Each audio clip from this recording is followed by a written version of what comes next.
never laugh as a hearse goes by, for you may be the next to die. They wrap you up in bloody sheets to drop you 6 feet underneath. They put you in a pine wood box and cover you up with dirt and rocks. It all goes well for about a week, and then your coffin begins to leak, and the worms crawl in, the worms crawl out, the worms play pinochle on your snout. They eat your eyes, they eat your nose as you begin to decompose. A slimy beetle with demon's eyes chews through your stomach and out your sides. Your stomach turns to rancid grease, and pus pours out like melted cheese. You spread it on a slice of bread, and that's what you'll eat when you're dead. And the worms crawl out, the worms crawl in,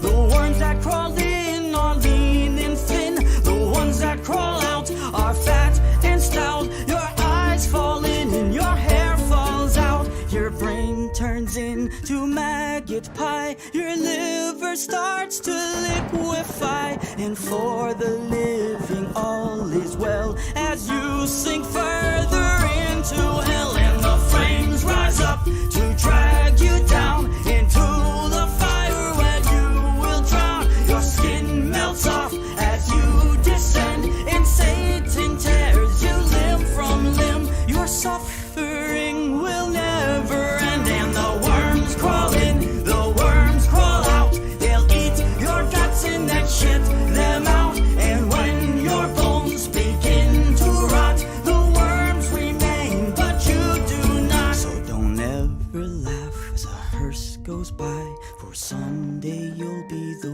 one to die. And when death brings his cold despair, ask yourself, will anyone care?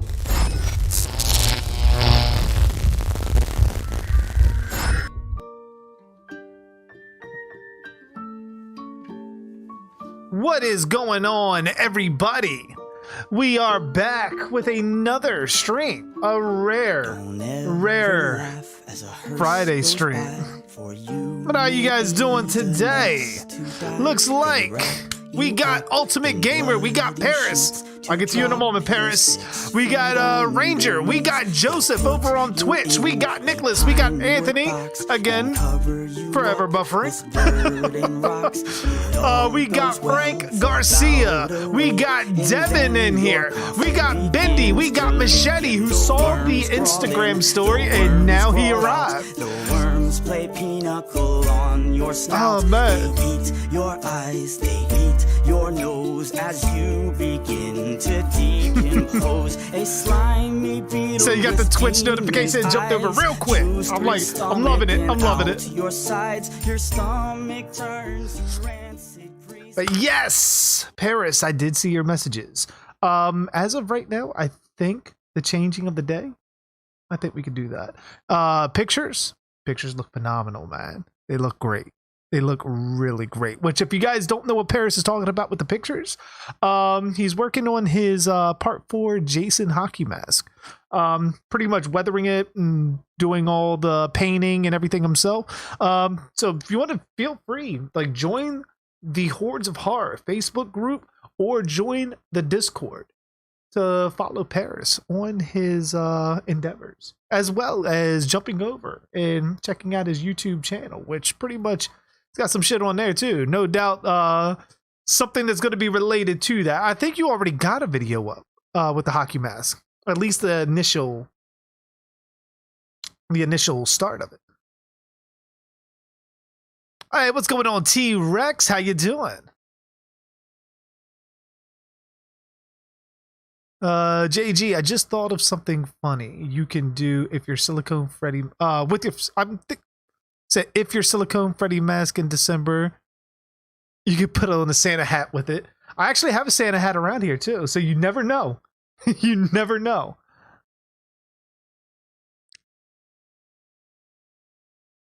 Yeah, that's what I'm saying, Paris. I think as of right now, that's looking good. If for some reason something comes up to where we can't do it, then I will let you know prior and we'll reschedule altogether if we have to.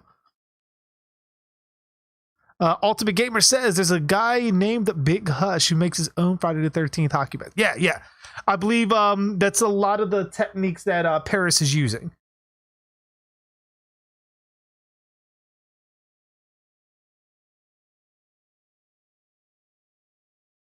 Like the painting and everything. The only difference is I think the part 3 and 4 mask that he worked on, he used one of the China blanks, which is it's not accurate, but it's recognizable, where he used a JDF Studios blank, which is much more accurate to the film that you're trying to depict. That's the only real difference.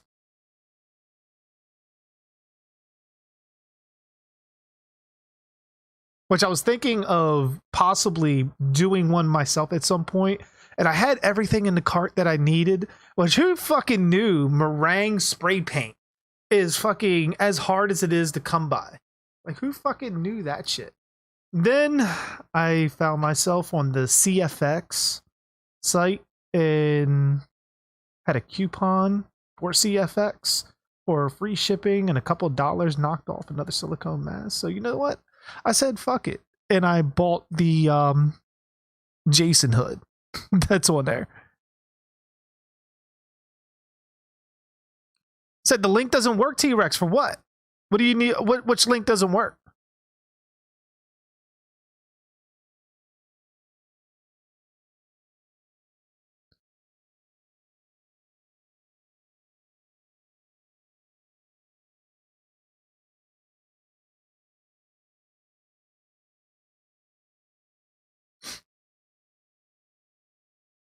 Oh, Scott June's new video. Oh. Drop it in Discord. If it's not showing up in the chat, drop it into the Discord. We'll check it out. Well, at least I'll check it out after the stream. Devin says Bruce Campbell is in Exo Zombies. I don't know if I've seen that. I'm not entirely certain if I've seen that yet. Last stream we had 20 people out there. Yeah, we got high up there. Like overall, I think between all the other platforms combined, I think we were over 30 at one point. Yes, I did, Ranger. I did. They were nice. They were really nice, actually.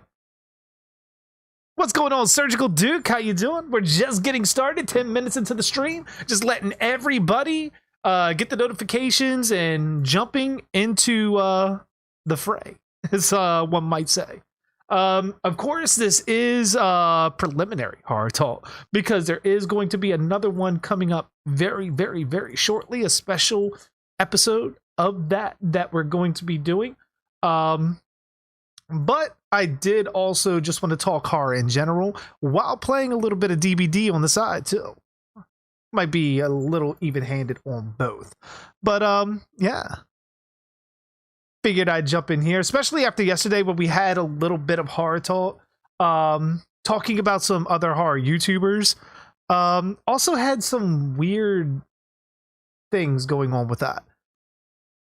What's going on, Energy? How you doing?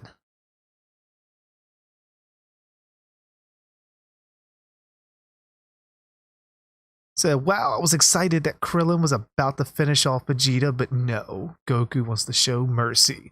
God damn it. Deb said, JT, look out. Michael Myers and Freddy and Ghostface, but you don't really have to worry about him.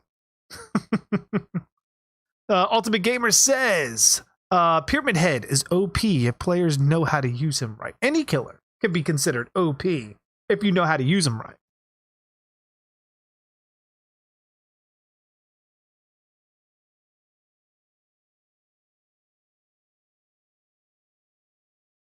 But all right, let's do a little bit of, just some brief horror discussions. First, let me jump in, see what's going on around.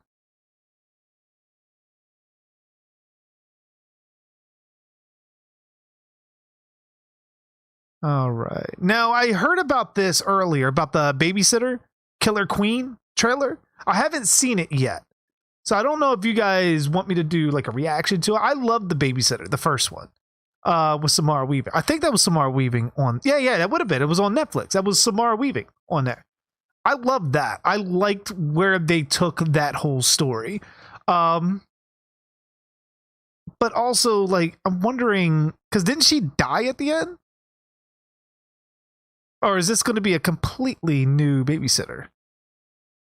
Joseph says, hey JG, I just want to let you know when I saw your batsuit, I fanboy screamed. I mean, even if it was the Schumacher batsuit with the nipples, I think I would have screamed. Because you have a batsuit and that is fucking awesome. Thank you, Joseph. Thank you. I think when I went to the last Baltimore Comic-Con, I met Masculine Geek, who's been in the streams I played DBD with.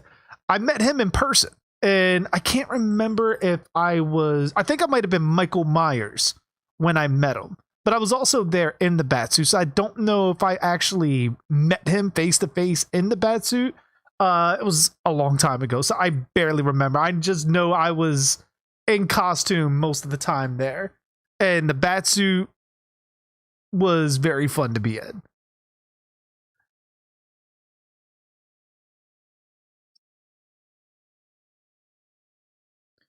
Surgical Duke says they should do a new Nightmare on Elm Street, but it's a direct sequel to the first movie, and the ending has some clues to a Nightmare on Elm Street 2.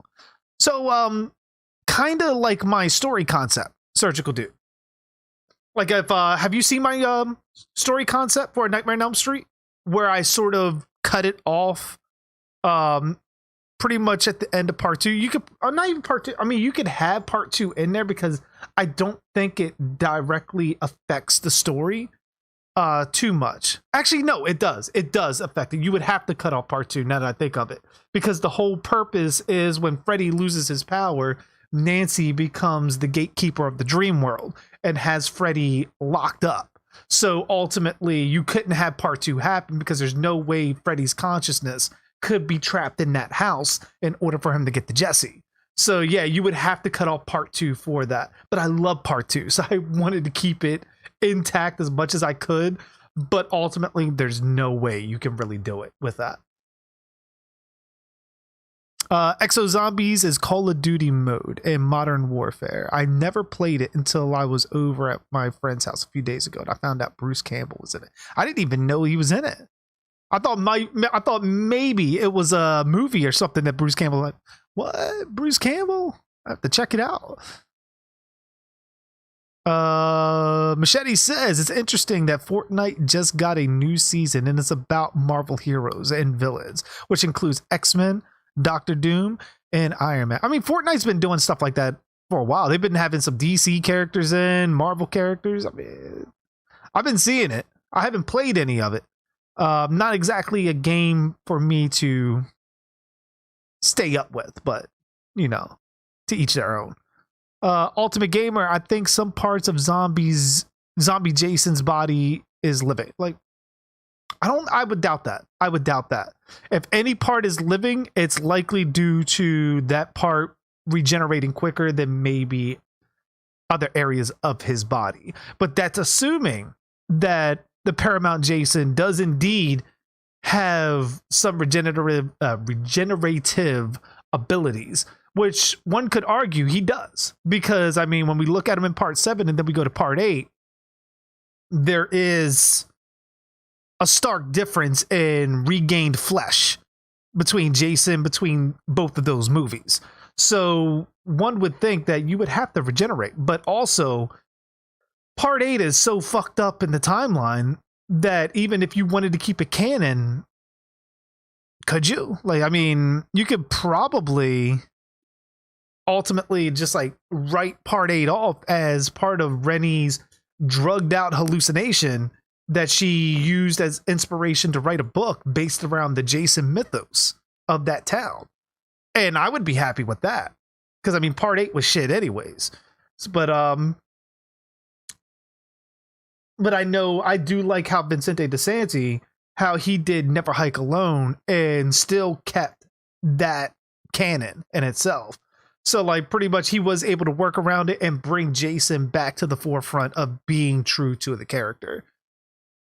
Granted, we still don't know how, like, if he's actually regenerating or not, or at this point, if it's something completely different. Like, what if he's killing victims and using their flesh to repair his own? Like, there could be multiple things that could be happening with that they could do.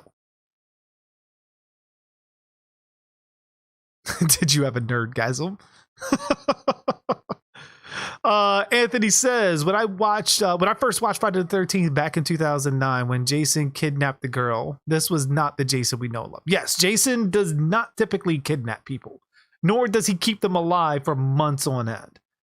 Like, even if she looked like his mother, eventually she would deteriorate after so long, and she would lose that look, and Jason would realize, this isn't my mother. And he would ultimately kill her. So there was no reason to keep her alive other than serve as a callback to part 2. What's going on, Chuck? How you doing? Master of Fear, Devin. JG, you might be Batman, but you can never forget who your Joker is. Never forget. Oh yeah, take your time, Paris. Take your time. Take your time. Ranger, how in the hell did Jason get his new clothes in part 8? All part of the regenerative abilities. No, I think what makes the most sense is maybe there was something that happened between part 7 and 8 that Jason came back, fucking killed a bunch of people, didn't have the hockey mask because that would be ridiculous because he would lose another one and then gain another one immediately, which is really dumb. I didn't like that they even gave him the hockey mask in part 8, even as a kid, because I was like, that's very fucking convenient that this iconic killer who's known for wearing this hockey mask just happens to find this boat after being resurrected, gets on it, and immediately finds the same style of hockey mask, and it even has the axe mark in it. Like, that was a little too on the nose for me. But I'm thinking he had to have done something where he gained some new clothes prior to the events of part 8 and was defeated and put back into the lake. That would have had to have been something to that degree. Now, what would have been really cool if they would have really wanted to tie it in, Freddy versus Jason. If they would have worked Freddy versus Jason differently, when Jason goes into the lake and he drops down, like, you could have had his mask be destroyed, or you know, like anything. Like, even if he was wearing the hockey mask, you could have had it got destroyed and so forth. And at the end, when he drops down at the bottom of the lake, that's where he rests until the events of part 8 takes place. That would have been a nice little Easter egg tie-in. But New Line does not own the rights to any of the Paramount films, anything that happens. So they could not even reference anything outside of Jason's immediate drowning and his mother. They cannot reference anything else. Like, the hockey mask look, that was part of what they paid for. But ultimately, Tommy Jarvis or anything from the Paramount films, even Shelley, where Jason gets the hockey mask, they cannot mention. They cannot say a word. Hey, what's going on, Geek? How you doing? What's going on, Dark Super as well, man? How are you doing? In Victoria, welcome.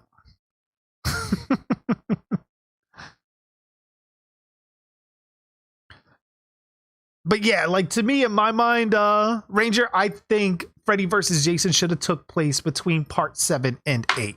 That would have been, in my mind, a good spot to put it because of how Jason goes into the water at the end when Laurie drops the machete into the water. Like, he could have got a new set of clothes, maybe even went back to Baghead Jason, but I know market wise, they wouldn't exactly. Oh, hey, Bendy, Oh shit! So you got to go be at a friend's house when Dead by Daylight streams happen. Oh, no worries, Bendy. Glad to have you in, even for a second, man. But yeah, ultimately, long story short, Freddy versus Jason should have took place between part 7 and 8, and then part 8 could have happened. That would have explained a lot in continuity wise of why his clothing was the way it was. Could have also explained why if Freddy was in Crystal Lake and Rennie gets tipped over, maybe at that point there's nightmares going on around Crystal Lake mixing with the death curse, and it resulted in Rennie having a sleepwalk kind of deal, or pass out while being in water from the anxiety and having an immediate nightmare of Kid Jason. That would have made sense too, but we have the mess that is part 8 as it stands. But what about part 9, Jason clothes? Well, part 9, you would have to think of it like this. Now, granted, me and Paris were talking about this a couple nights back, where we could fit part 9 into the continuity if we really tried. But knowing that New Line does not have certain rights to certain things, and what Adam Marcus himself has said, which if we're going to take anything Adam Marcus says as canon, as far as Jason being a Deadite, Jason has also, well, not Jason, Adam Marcus has also said he was told explicitly to ignore Friday the 13th Part 8 because nobody liked it. So if that is to happen, then we have to follow that thread. If Part 8 didn't happen and Jason Goes to Hell, then clearly Part 7 didn't happen either. Like, so this is Jason Goes to Hell, if you're going to have it in canon, has to be a direct sequel to Part 6. Part 7 doesn't happen because Tina cracks his mask in half. And we're supposed to ultimately take it as Jason has been wearing the hockey mask for so long, it has fused to his face. So obviously, that means Part 8, they already wrote off. Part 7, you can't do because the mask was cracked in half. So obviously Jason could not have worn the mask long enough for something like that to actually happen. So therefore our only option is to go to Part 6 as a sequel.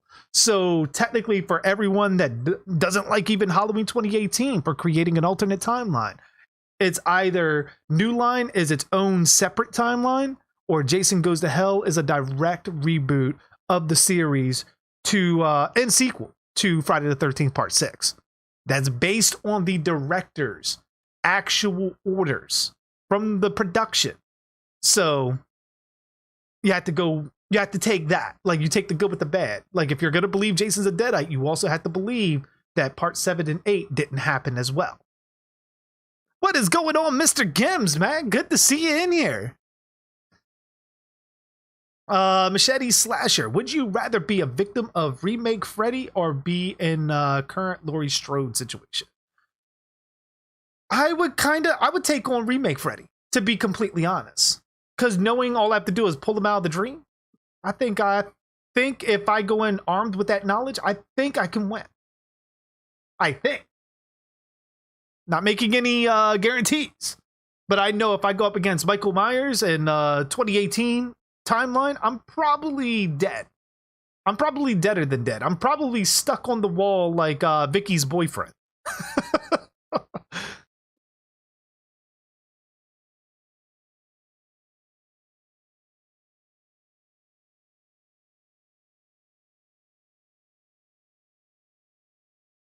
Chuck says, what about Never Hike Alone as a new Friday the 13th party? I would take that. I would take that, absolutely. But the way Vincente DeSanti has crafted Never Hike Alone is he's crafted the entire lore for his story around the first 8 Paramount films, all being connected.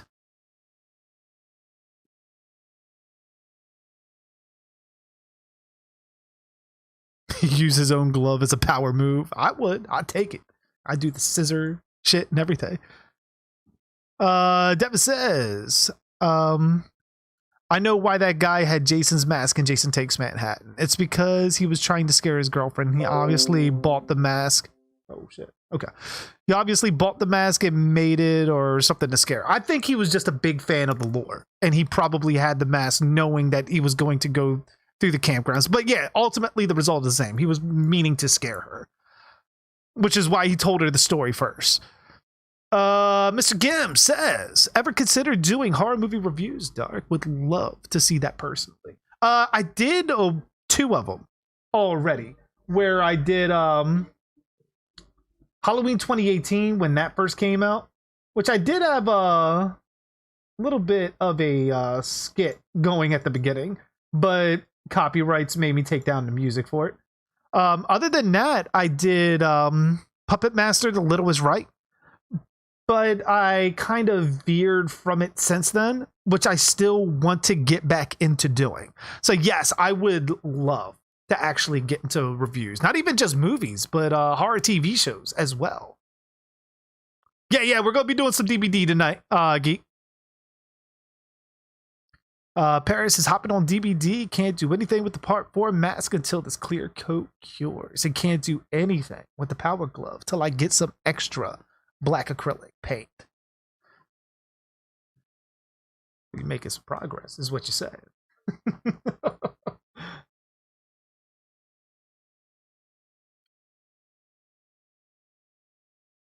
Oh shit.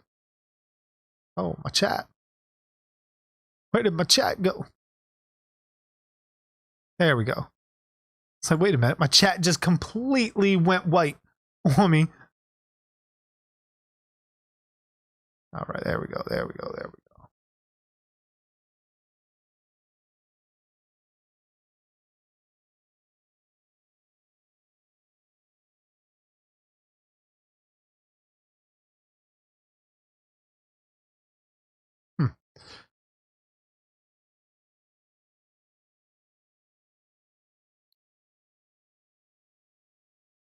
That explains why he has the mask and why it looks so much like Jason's. Exactly. Nice, Dark. Would love to see you go through Nightmare Friday series movie by movie. We did do commentaries, and I did do a ranking of Friday the 13th of all the films. That is on the I think I did that like last year. This October, we're going to be doing a ranking of all the Halloween films to date. Which, once Halloween Kills It Ends comes out, they will be added in separate videos and possibly reviews coming out for those as well.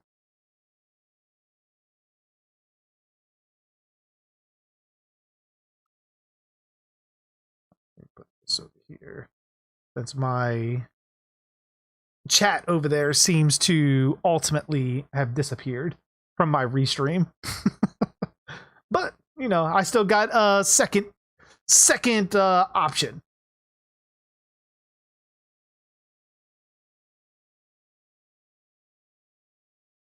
Why is the crime scene stuff still there if part 6 happened unless Camp Crystal Lake is bigger than we think? You mean in Never Hike Alone, Ranger?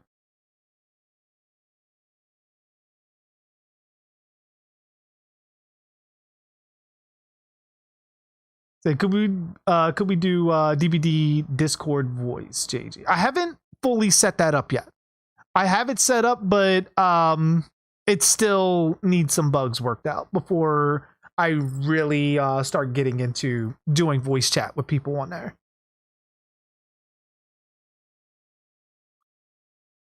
Mostly because I'm adding certain groups that are capable of being put in there at will. So that way we don't end up with 100 people like while we're playing DBD and I'm telling you to watch out for the hillbilly, and then we have someone else like, hey, I didn't know you could do voice on here. Like, just trying to minimize the voices, not to sound insane. Progress galore, my friend. Nice. Mr. Gim says, nice one, mate. Always enjoyed Dark's take on horror. Very knowledgeable. Thank you. I mean, I have been watching horror for decades. Like, my sister got me into it, and I'm very with me, I watch it for different reasons, where some people might watch for gore, some people might watch for nudity, some people might watch for a specific character. I'm watching for the story. That's what gets so frustrating when people are like, well, Friday the 13th, there is no story there. It's no plot. It's just a guy in a mask running around killing the shit out of people. On its face, maybe, yeah, you might think that. But if we look at the first 5 films, there is a story there. There is a plot there. The plot is vengeance. The story is vengeance. So, like, pretty much when you look at everything that's happened to Pamela to drive her to kill, and then knowing that her son was alive the whole time, and her death is what sparks him to kill, and then history repeats itself in part 5 with Roy Burns, and it starts leading in to Tommy Jarvis starting to become the killer. And then they said, fuck it, we're going to ignore all that. People only want to see Jason from here on out. And that's where we eventually got stale with the series. Like, I love Jason. I never mistake that. I love the Jason Voorhees character. I love Friday the 13th. But it would be very disingenuous for me not to acknowledge how stale a franchise can get if you use the same villain over and over and over and over again. Same thing's going to happen to Halloween. After Halloween ends, if they're still using Michael Myers after that, and it's in the same timeline, eventually you're getting Michael Myers in space. Trust me, as someone who's seen Jason X, you don't want that shit. What's going on, Jonathan? How you doing? How old do you think the makers of the Necronomicon are? They said like what? Like the dawn of time, I think it was. Like the dark ones.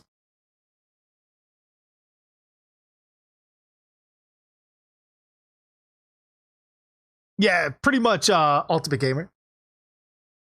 That's pretty much his power set. Here, headcanon about trans Freddy Krueger. I'd say go for it. Go for it.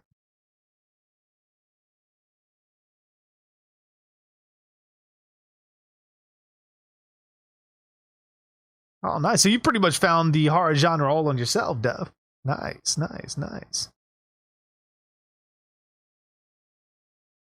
Yeah, yes, Jonathan, exactly. Friday the 13th is a bit of a revenge story.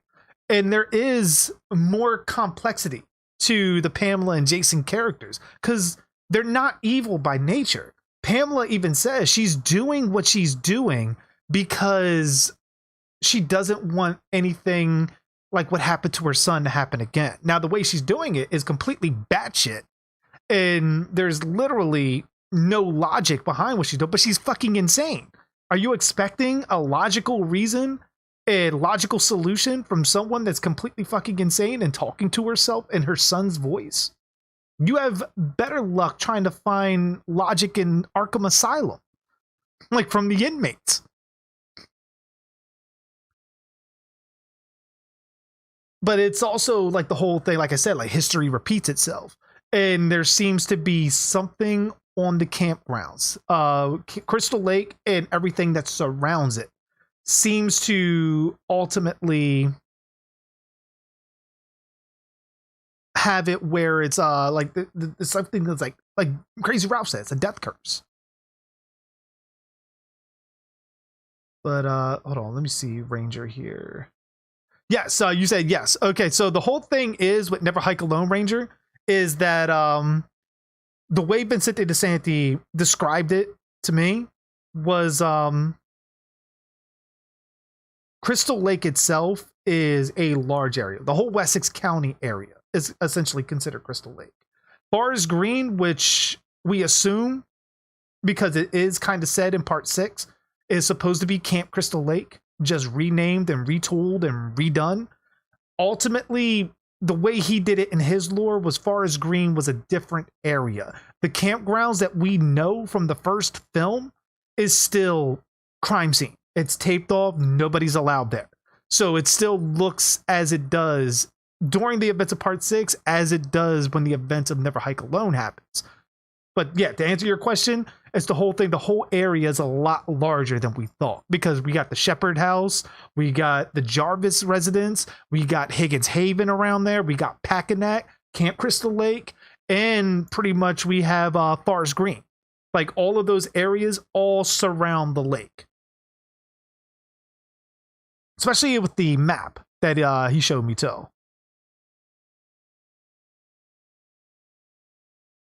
Like, don't you talk about my JX. Shh. Energy says, yeah, I think there should be more obscure movie killers in DBD as opposed to popular ones. Well, the popular ones are going to drive up sales. That's why you're getting a lot of the popular ones. Once the popular ones they hit a brick wall with licensing, then you'll see more obscure ones like fucking Pumpkinhead or something along the lines of the Terrifier, like Art the Clown and shit like that. Although Art the Clown, you might, if you could get that license in now, you might spark a lot of anticipation for him, especially before Terrifier 2 comes out. I mean, they're not going to get it out before Terrifier 2, but ultimately to have Art the Clown in, which is arguably the next big name in like boogeymen, I guess you could say.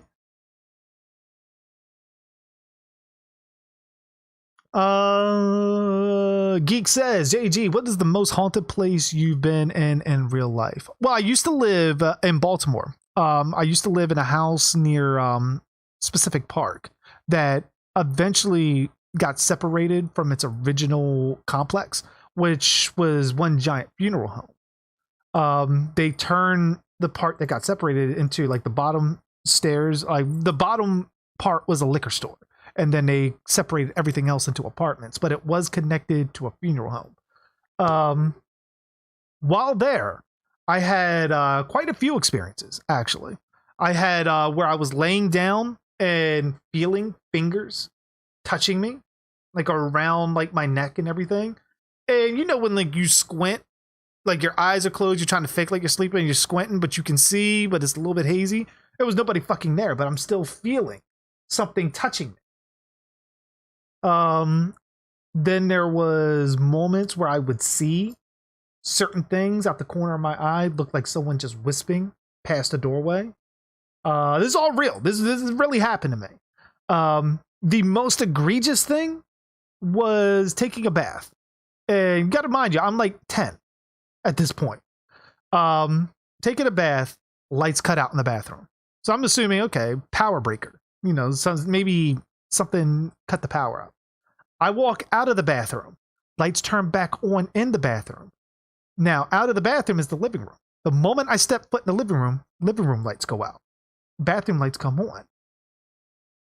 And then everything goes off. And then I go outside, everything comes back on. I'm out there in a fucking towel. I'm not getting back in the house until my mother comes home from work. So I'm essentially bare ass naked on my porch. So I ain't going back in there. Fuck it. I will air dry out here. My sister was the one that was watching. She was older. So like pretty much with her, she was next door with friends. So with me, it was just like, I ain't going back in there. Like, I don't care if she's in there. Cause I mean, she'll probably throw me to whatever's in there. So like pretty much I'm not fucking with it. But yeah, that is one of the most haunted places that I've been in.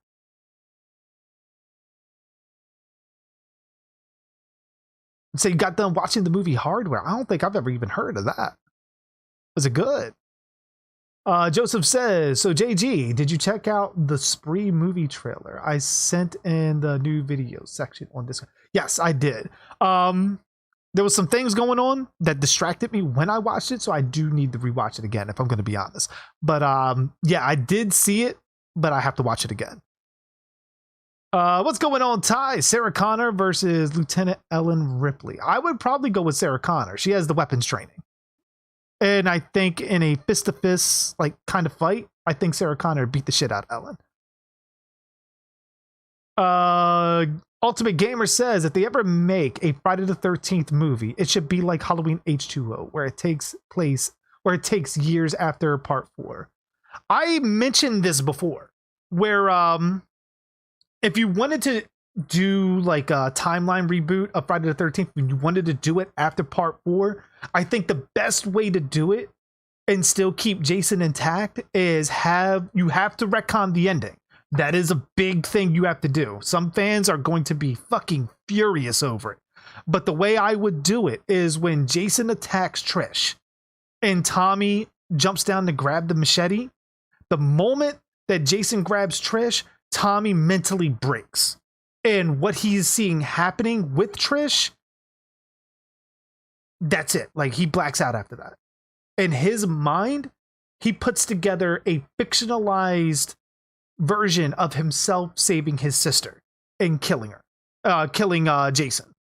But what really happens is Trish gets murdered and Jason runs off into the woods to recover from his injuries. Nobody sees or hears from him since then. Tommy is left there broken.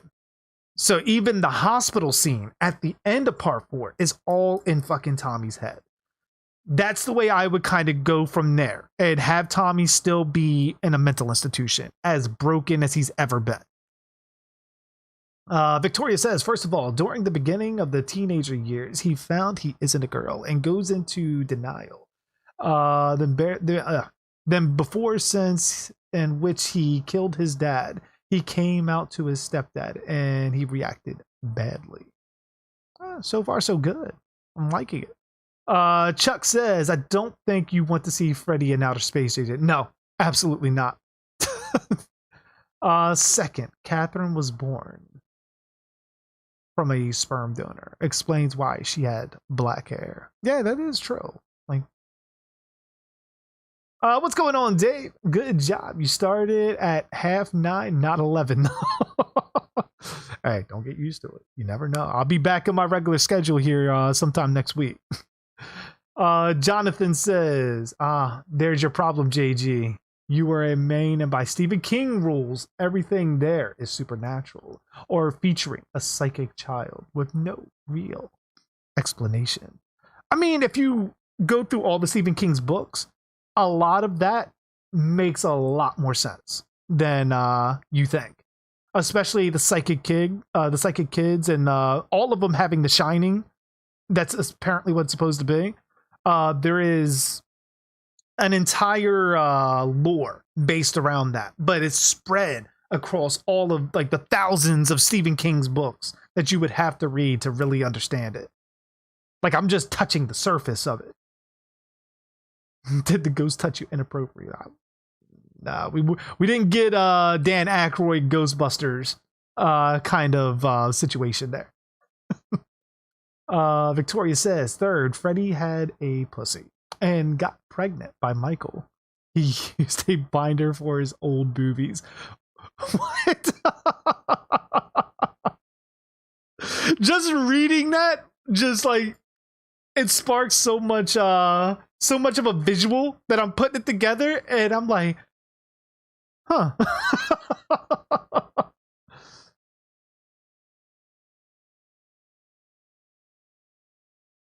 During ancient time, we didn't have lights back then. We had torches. We blew them out. So, you know, like, we walked in one room, torch went out, then into another, torch lit. It was fucking magic. Nicholas said, I knew someone who claimed that she was a witch, and she also claimed that her boyfriend was a vampire. Both technically could be true. I mean, maybe not in the traditional sense that she's riding on broomsticks and shit, but a Wiccan is considered a witch, and that is an actual religion. So yeah, like, I mean, that could be true. As far as vampires go, yeah, there are real life vampires, vampire cults out there that do drink blood. Like, so that is actually a thing. It's where they have like razor blade parties and shit, where they're cutting people on like their hands or their arms and shit, and letting each other drink. Show us your baby pictures on stream. I don't think any exists, at least not that I know of.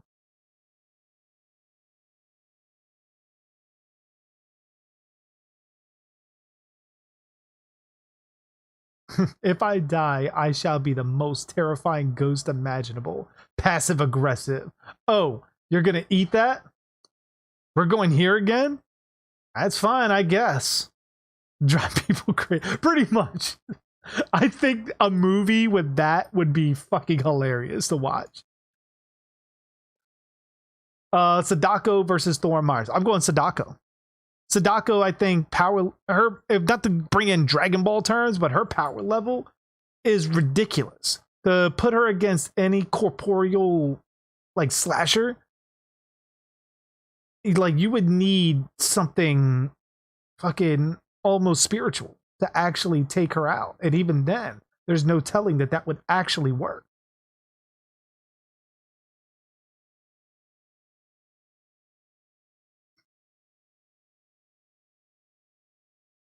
This is not very Christian chat. I must disappear. Yet, hashtag lurking. The Ultimate Gamer says, I think Friday the 13th killer puzzle takes place in an alternative universe. I mean, I never took it as anything canon. Like, I mean, for something like that, I always looked at it as dumb fun. Like, there's real life vampires. Looks like I need to start hunting. Yeah, I mean, I believe it was what, in the 90s, where there was a vampire cult that I mean, it wasn't a vampire cult. It was like 4 of them. Most of the cults that they have, I mean, they call it a cult, but it's a coven, I guess you could probably say. Most of those covens are pretty, you know, self-contained. They're pretty like docile people. Like they just do what they do and they continue. It's just a lifestyle thing. But ultimately, there are with everything, whether it be political or religious, there are always those extremists that take things to the next level. There was a small group of this particular coven. I think they were sort of outcast of them that did do a couple of murders on top of it. And I think all of them got either life in prison or the death penalty.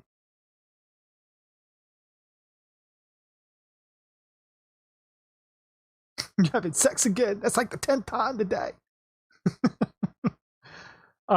Geek says, AG, did you know in Nevada there's supposed supernatural clown cave entrance where is close to the famous clown motel? Also supernatural, supposedly. I did not. I didn't even know anything about that. Energy says, I'm excited for the new Candyman coming out. I am too. I am too. Which, do you know, Energy, if they possibly delayed that again? Last I heard, it was coming out in October. I do know they pushed it there, but I don't know if it got delayed again. Which is very likely, otherwise it's coming to VOD. But I'm very, very, very excited to see what they're going to do with that. Because, I mean, just the teasers alone that they're showing for it seems to indicate that Candyman, the original, isn't just an adaptation of Clive Barker's story. Yeah, some of the names are the same, but it's very well could have it where his original short story still could be canon here. Because there's more than one Candyman. At least that's the mindset I'm getting from the teaser, where they showed all of the people getting killed.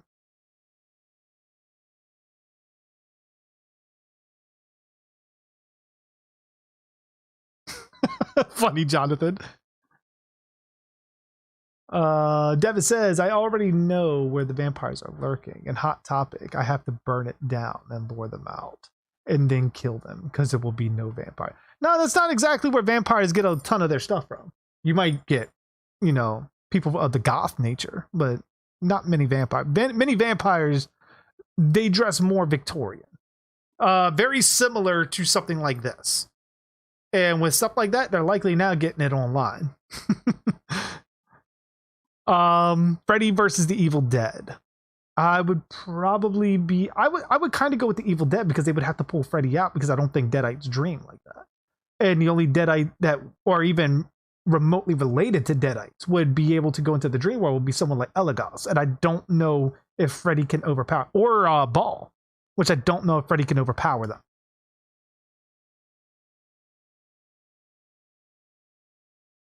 Hey, what's going on, Antonis? Said theaters are reopened. They're not reopened everywhere, though. Like, I know around here they're not reopened. And I know in certain states they're not reopening for a while.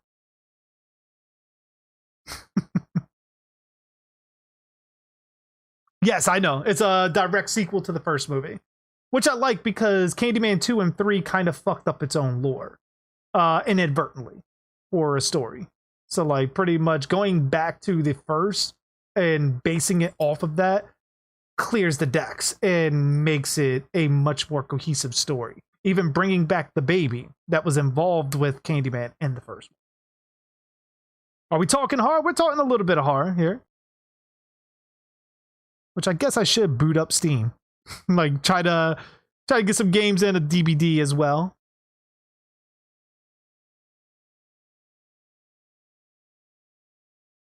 Jonathan says, true JG, a modern day, that is a good example, such as some people having a good cause and good intentions while others may misinterpret that cause and arguably pervert it in the public image. Yes, and that's the issue. Because you get those people that pervert that in the public image, as you say, but they're the ones that become the poster children of that that movement or that lifestyle. So then it becomes everything that it actually is versus everything that the people think it is. And what the people think it is tend to spread a little bit more like wildfire than what the actual fact is. Now, the only thing is nowadays we have a lot of really dumb people that take public perception over reality. So that is something in itself.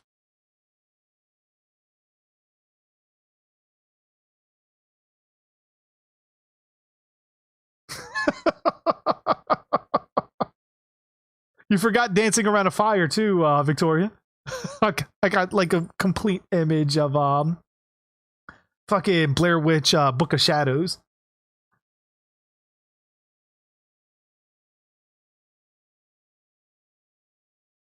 I think like with the theaters, because I know some of the theaters were doing like, what was it, 10-cent tickets and shit like that were opening. I don't think that you're going to get a ton of people in the theaters. And I think right now that's going to turn a lot of studios off, because that was part of the reason why Halloween 2018 got pushed, is because even if they're doing theaters at 50% capacity, that's not enough showtimes. And it's not going to make as much money as the previous film did, even come close to it. So a lot of big budget movies that are like $200 million, $150 million budgets and shit like that, they're definitely not going to be showing their movies. Or they're going to be releasing on VOD probably pretty close to its theatrical release.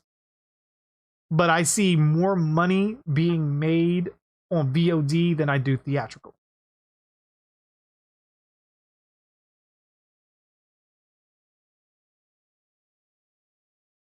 Geek says, also JG, I swear in my area and house is haunted.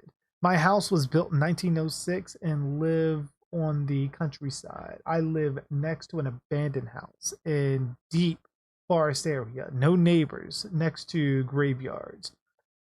The reason I say it's haunted because of the things, that I've seen and can barely describe that would rattle your bones.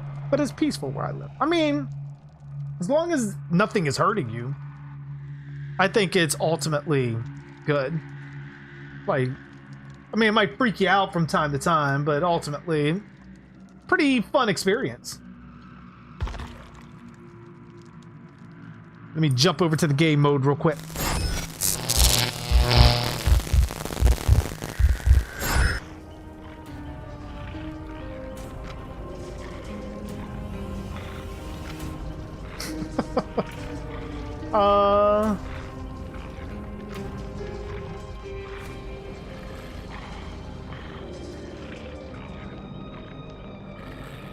See, I think it's not just cleaning time that they have to worry about. It's also getting someone in the theater. Like, take for example, the whole mask wearing thing. There are people that will fight you to the death over wearing a mask.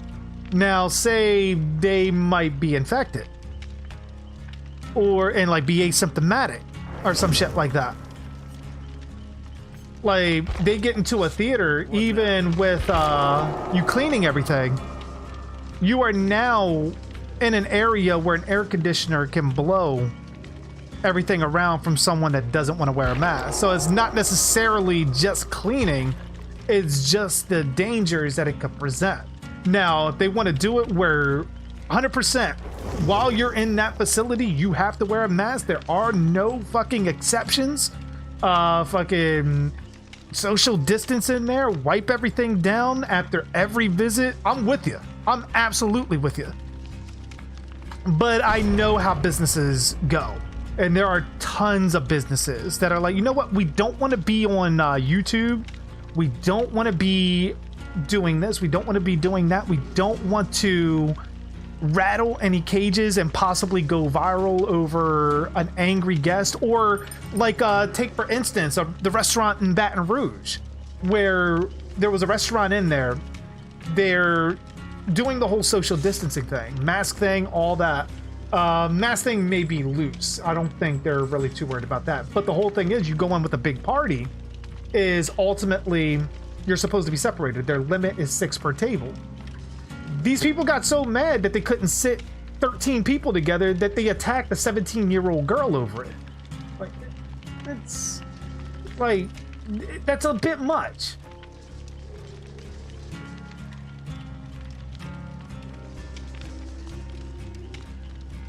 Exactly, Antonis. Exactly. I mean, it's not that they want people to get killed, it's that they're not taking this as serious as they should.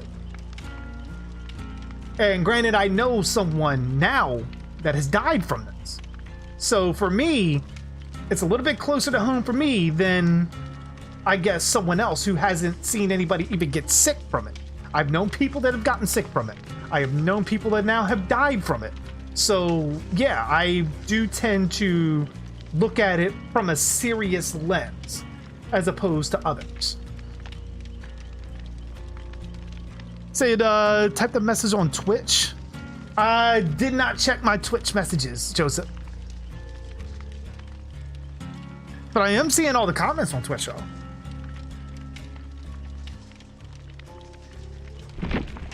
Oh, shit. Time out.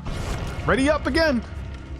Say, even though this is not going to be the Black Plague or Spanish flu, I don't think we're going to hit, like, those extreme numbers.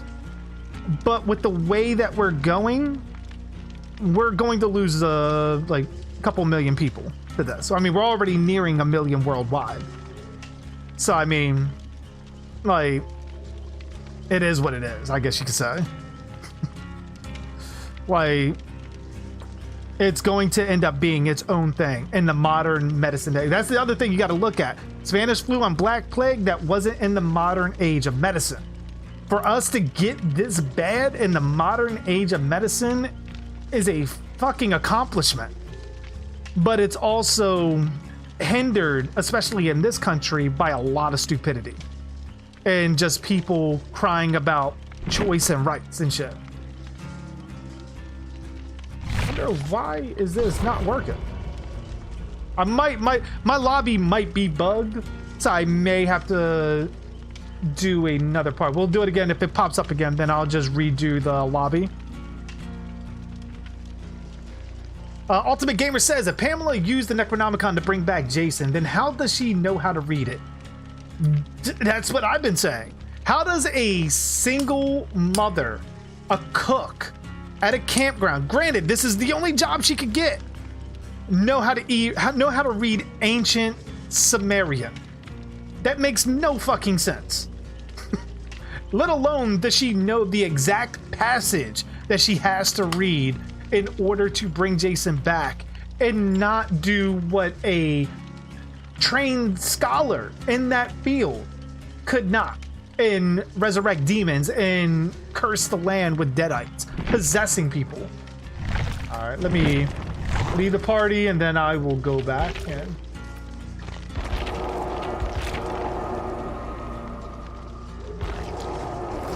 All right.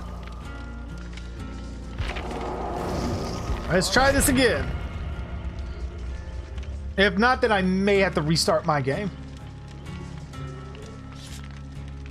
Said not the one about the Spree movie trailer. The one no, I didn't see that. I haven't checked my actual messages.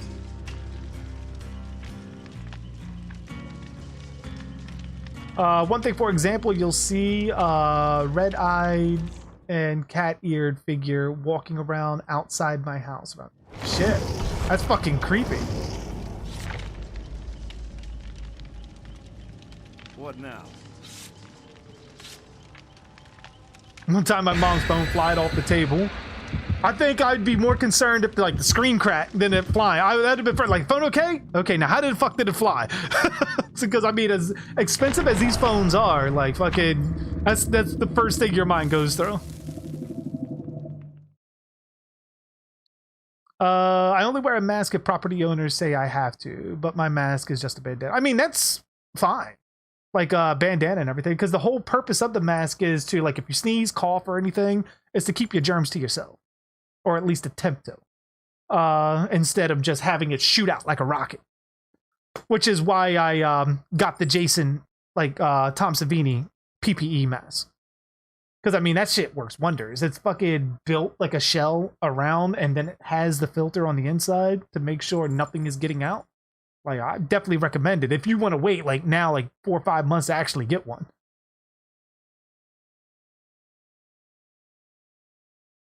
So you think the restream bot is not working on Twitch? Hey, okay, now I'm seeing. For some reason, my restream bot has like completely fucked over. But I see you now, Joseph. I'm looking. I got my Twitch chat in a different window. Oh, fuck!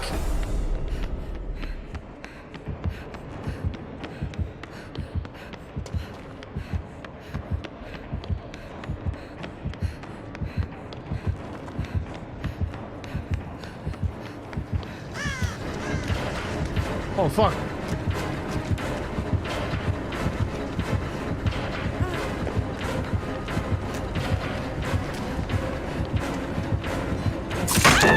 That hit, really?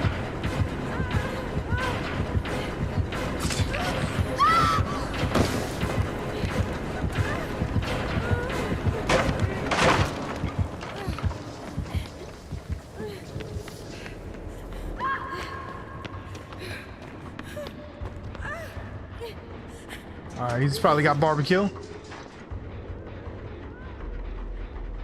Shadow of the Vampire, William Dafoe? I have, yes. It's been a while since I've seen it, but I have definitely seen it.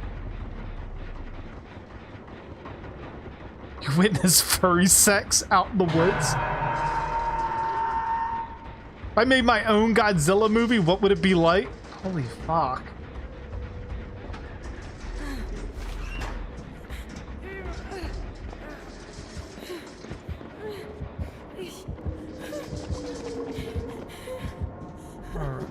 I'm coming. Like furry sex.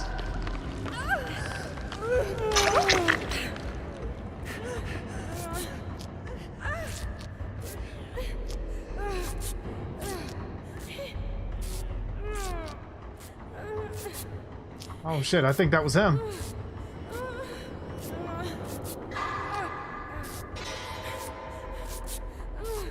Yeah, Shadow of the Vampire was pretty good. I like it. I like the take that they did on it.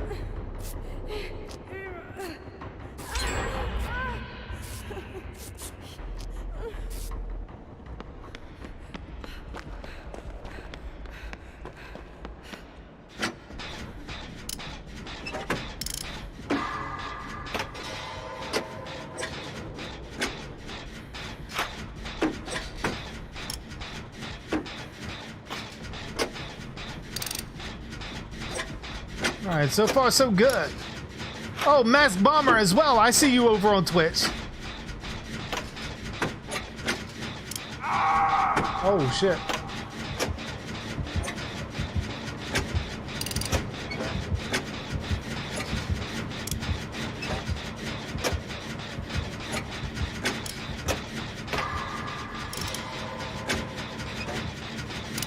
Hey, Trenchy, how you doing, man? Glad to see you on this side of the website of YouTube.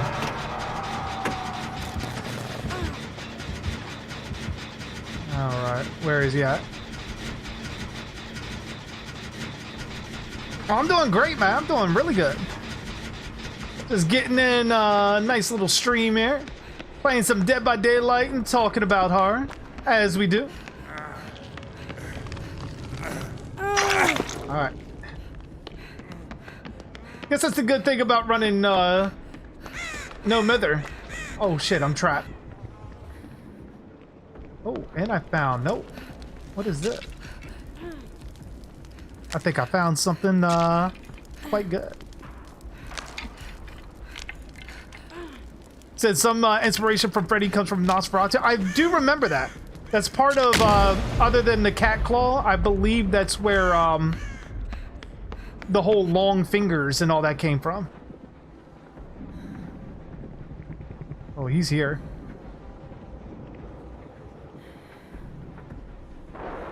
Oh, someone blew up something, so he ain't worried about me. Oh, dear God.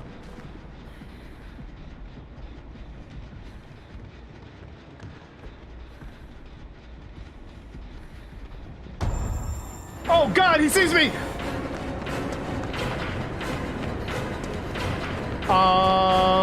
Help.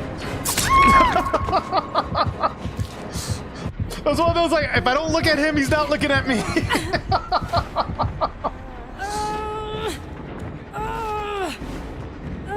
Oh my gosh. That's right, wiggle the fuck out of this shit. Never mind. I've been penetrated.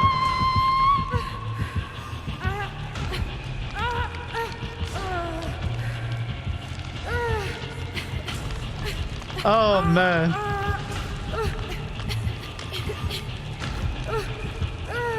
Oh, he's coming. He's angry. I don't know what you did to him, Paris, but he's very upset.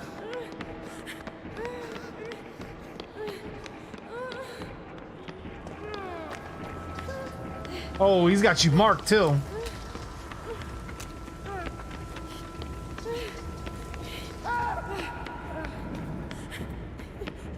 All right, just in case he has barbecue.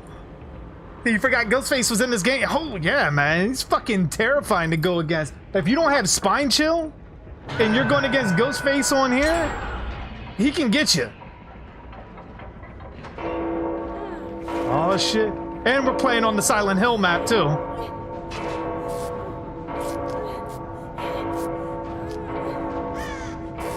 JG using his Freddy glove to roast marshmallows. I would be that person. The Akkad family was scary because they didn't want Michael going up against Pinhead because they thought Michael would be destroyed. Pretty much. Because, I mean, Mustafa Akkad did not want Michael to be depicted as, one, really being weak, which arguably some movies still did that, and two, oh my god, fucking people jumping from the fucking sky.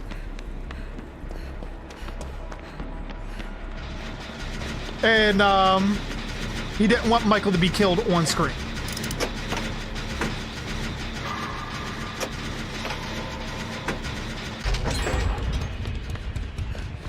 Oh.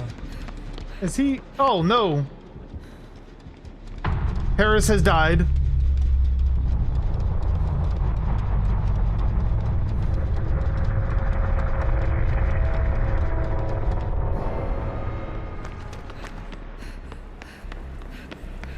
All right. Now it's really crunch time. Wait, I was here already. God damn it. There's no generator here.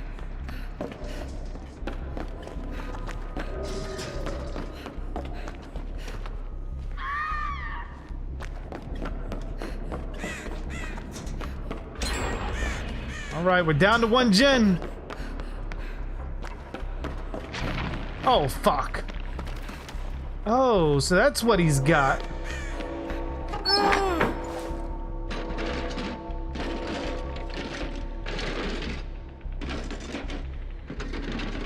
There was something a while back, a long time ago, that they wanted Pinhead and Michael to fight during the height of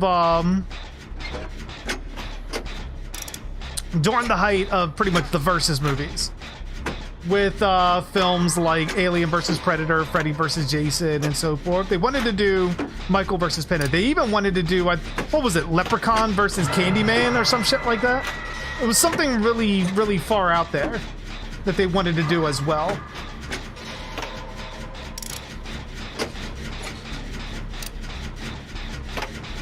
And I think Tony Todd turned that down even.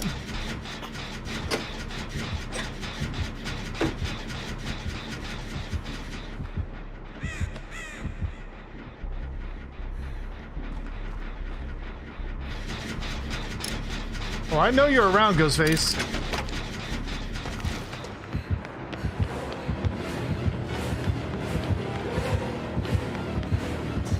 Make the save!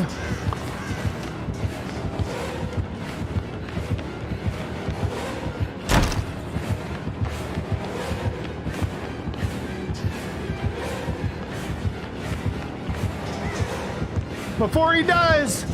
Make the save! Oh no, he's dead. Yeah, there's no save there.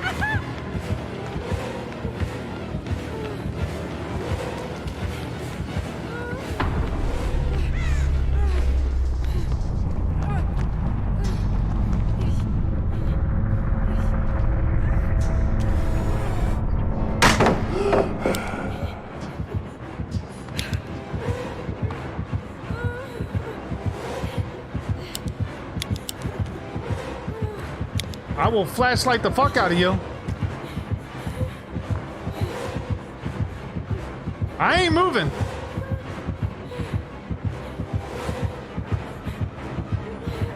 I mean, what you want to do here, Ghostface? What do you want to do here?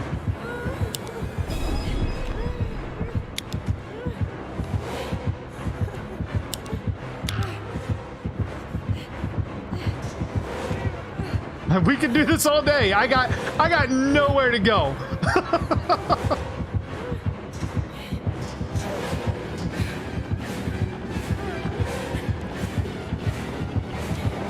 What? It's like he's trying to fake me out, and like I'm not running anywhere.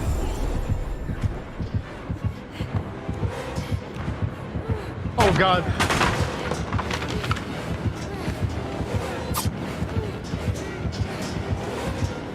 Oh fuck, he got me. He finally fucking got me.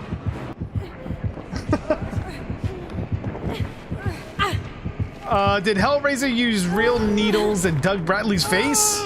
No. I mean, some of them like screwed on under the prosthetics, but it was never in his actual face. Oh, I'm free!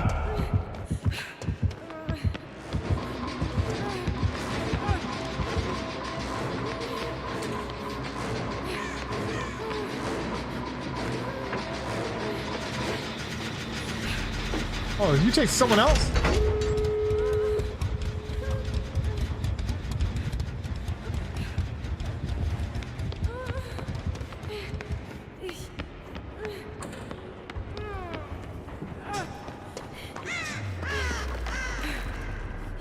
Oh, that was intense. You're telling me, Trenchy. Holy fuck, man. Oh, and Noed. Who puts Noed on? Really? Noed on Ghostface? Really?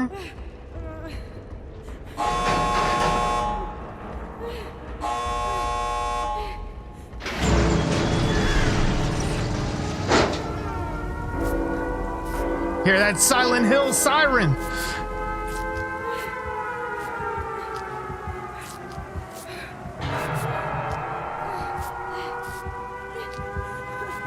Oh, I'm so sorry, Geek. Not with Noed. Fuck that. JG finally gets his revenge on Ghostface. I mean, I had to sacrifice a couple of people to do it. What's my favorite Edgar Allan Poe story, Joseph? I mean, you can't go wrong with The Tall Tale Heart. Or The Raven. But like, if you're looking for like extensive Edgar Allan Poe stuff, I would probably talk to Amanda for that. Amanda's a huge Edgar Allan Poe fan. GG's, everybody. GG's. Wondering why my shit. I'll be back. Gotta eat foods. Oh, no worries, no worries. Wonder why my shit isn't doing what it should be doing.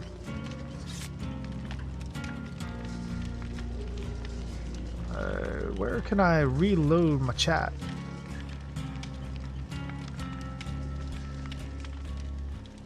Or can I move it? God damn you, Restream. That's why we get the app. Give me one moment. Let me pull this up real quick so that way I can read everyone's stream in one area since Restream wants to be an asshole.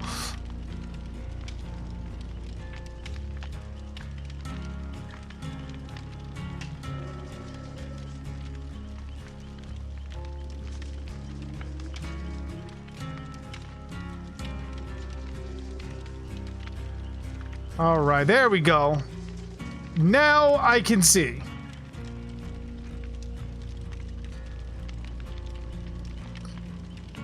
There we go.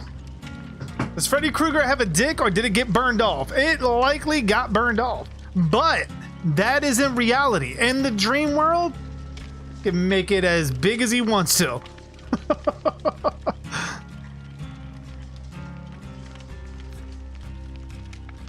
All right.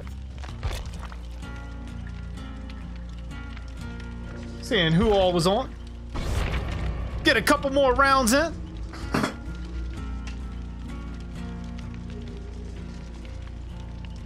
My favorite is Fall of Usher House. That's not a bad one.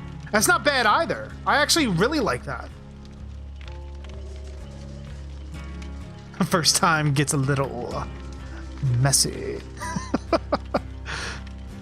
Feel like I should be putting on my Freddy glove with that. Michael having an evil spirit would be interesting. Yes and no. No, I have a dual monitor setup, Ranger.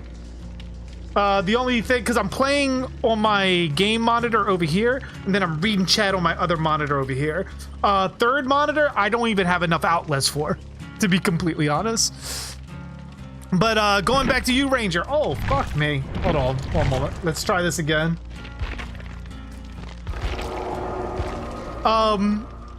Michael having an evil spirit could work, but at the same time, I don't like taking Michael's actions as being someone else's, if that makes any kind of sense. Like, I don't want him being possessed. It's like Reagan from The Exorcist. Like, when Reagan kills someone... Oh, shit. When Reagan kills someone, it's not Reagan, it's Pazuzu. If you put an evil spirit in Michael Myers, it's no longer Michael Myers killing people, it's the evil spirit. So that's kind of why I don't like that whole thing. Like, I want Michael to be responsible for what he's doing.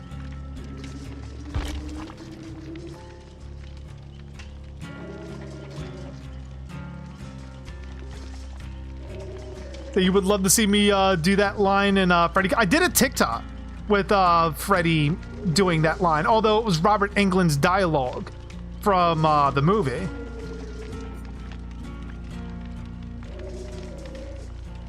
I mean, I could show you that if you want.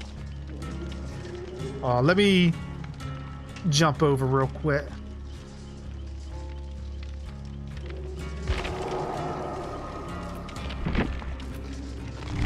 That's no longer valid. The fuck? Like the fuck you say? Okay, there we go. Let's give me one moment, Paris. I'm gonna bring something up real quick. That.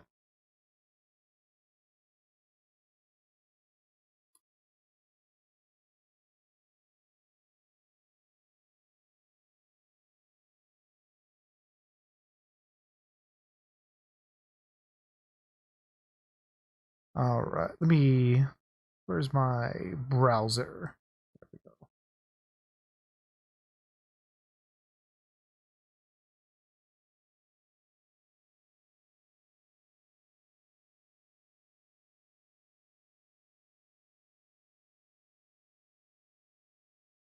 All right, there we go. There we go.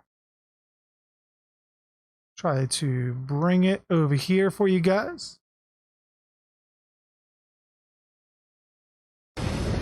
Welcome to my world, bitch. I should warn you, princess. The first time tends to get a little messy. Yeah, that's pretty much me in Freddy costume. Which, I guess I could probably make that a little bit bigger for you guys so you can kind of see it. Do it one more time for you. My world, bitch. I should warn you, princess. Yeah, I agree. It's like, for those, it's not for everybody, but you know, to try to ban it is completely fucking stupid and childish. And then I got this one. You got the body. I got the brain. And that was actually my voice. I just altered it. But yeah, that's pretty much my TikToks. Like some of them.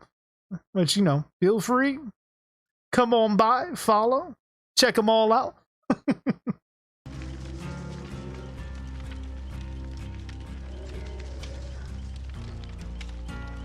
Oh shit. There we go. Oh, thank you, Joseph. Thank you. Thank you. I want to do some more with like Jason, which is funny because Jason Brooks from Friday the 13th Vengeance found me on there, and he was following me on there. He like commented on my part 2 Jason, which is pretty fucking cool.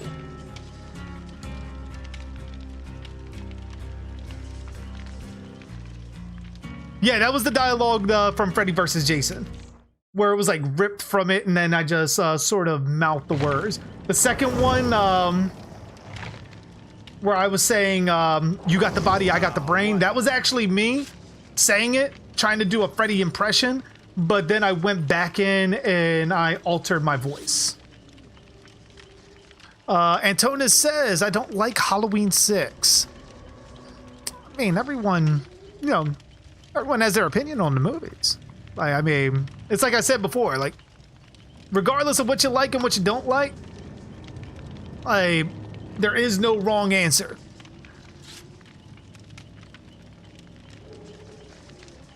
Oh, excuse me. Ranger says, Freddy in the remake living in the basement of his preschool should go against OSHA violations or something like that. Pretty much. Jonathan says, personally, I prefer the producer's cut of Halloween 6. Not great, but certainly easier and far more capable of explaining it. I can agree with that. I can definitely agree with that. The producer's cut does have its pluses, but it also has its minuses as well. At least for me. Ty says, my idea for a fan cut, wish you use both versions. Use footage from the movie and movie Hexen and a 1911 film. I can't pronounce the name of it, but an unused song that was rejected by Black Sabbath, Curse of Thor. I would have to look deeper into that to actually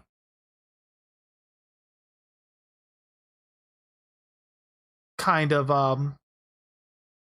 like get a good grasp on what you're saying with that. Jonathan says, not a big fan of the Thorn cult, but at least Halloween 6, the producer's cut, tried to make it work. I mean, I don't mind the Thorn cult, especially because there was a fan film that sort of expanded on that really worked for me. I had to find it. They did it almost found footage-wise, where Haddonfield was so tormented by Michael Myers that not even the National Guard survived him, and the town was just basically quarantined off. And like Michael's still there. Speaking of, we're going against Freddy. Holy shit.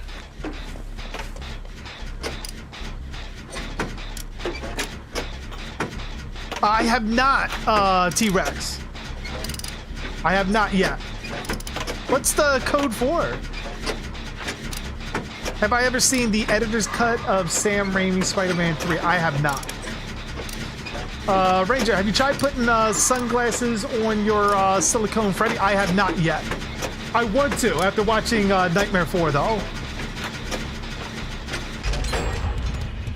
Trenchy says, I just wasn't a fan of the incest storyline. Still a fun film, but I ignored that part for Jamie and Michael's sake.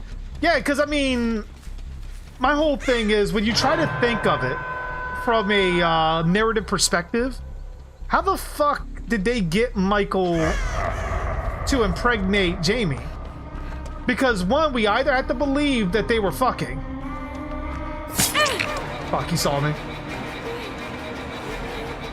Or we have to believe that they milked Michael Myers for his semen. Which I don't want to think of either of those.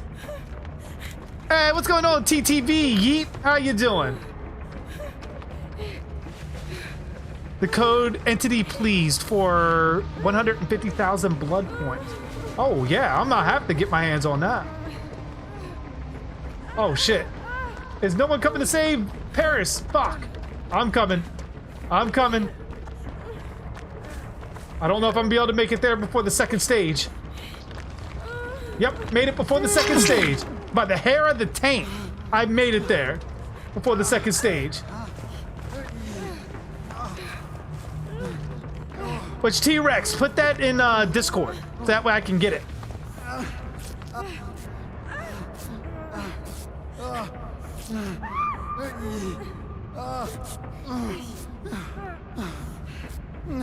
Like it made Michael more disturbing. It made Michael more Rob Zombie-ish. Like that Michael fits in the world of Rob Zombie.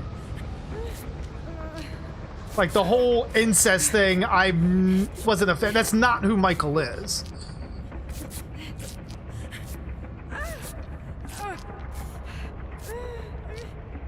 He blows up Harry with his own oh. Haunted fucking ground.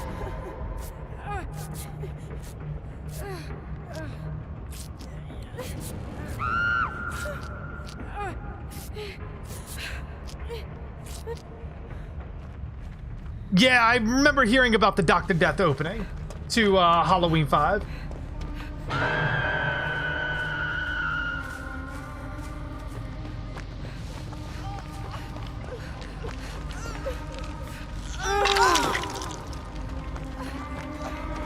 Oh god. Haunted ground, fuck, I forgot. I don't know if I'm gonna make it to unlimited.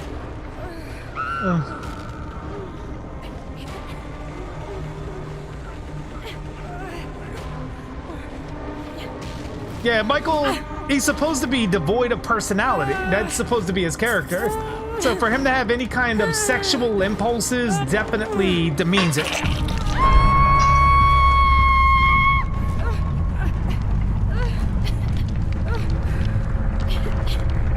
Michael just being a supernatural killer with no meaning is better than the Curse of Thorn. I am inclined to agree. That's why in one of my theory videos I even said, Michael as he is exists. Like pretty much he is that psychopathic killer. What the Curse of Thorn tried to do was essentially make it where they could control Michael. But Michael was able to break free of their control.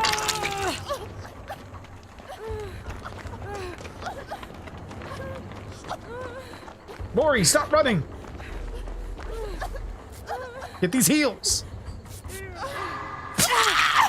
What the fuck are you doing, Lori? Dear God. So in Nightmare on Elm Street Part 2, I know Freddy is more dark, but does that mean he is more powerful as well? Being able to do what he did in the real world is pretty indicative of that. But it seems like whenever he's pulled out into the real world, it seems like he does retain some of his dream powers. Holy shit. How did you die, Paris? Wasn't that your first hook?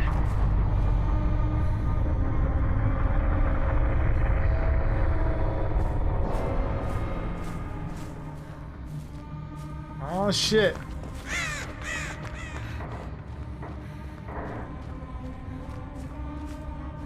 God damn you, Freddy. See your thumb keeps slipping.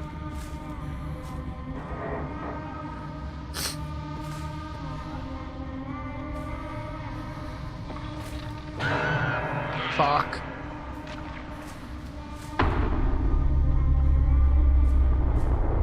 Okay, so he's around here somewhere. I see him.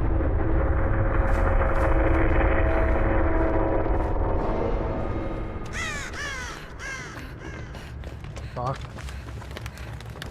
Come on, Hatch. Hatch? No Hatch? He's gonna find it before, man. I should just get the door. Fuck it. I'll let him find the hatch and I'll just do the door. Do what you gotta do, Freddy.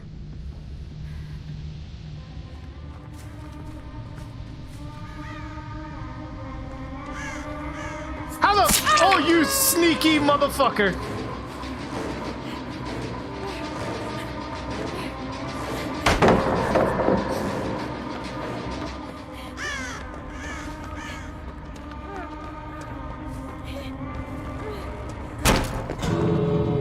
Oh, and he found the fucking hatch was over there? Really?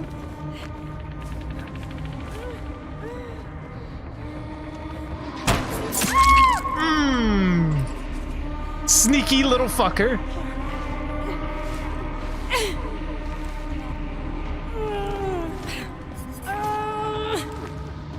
Why did Michael kill Jamie if that's his niece? Because that's supposed to be essentially the curse of Thorn.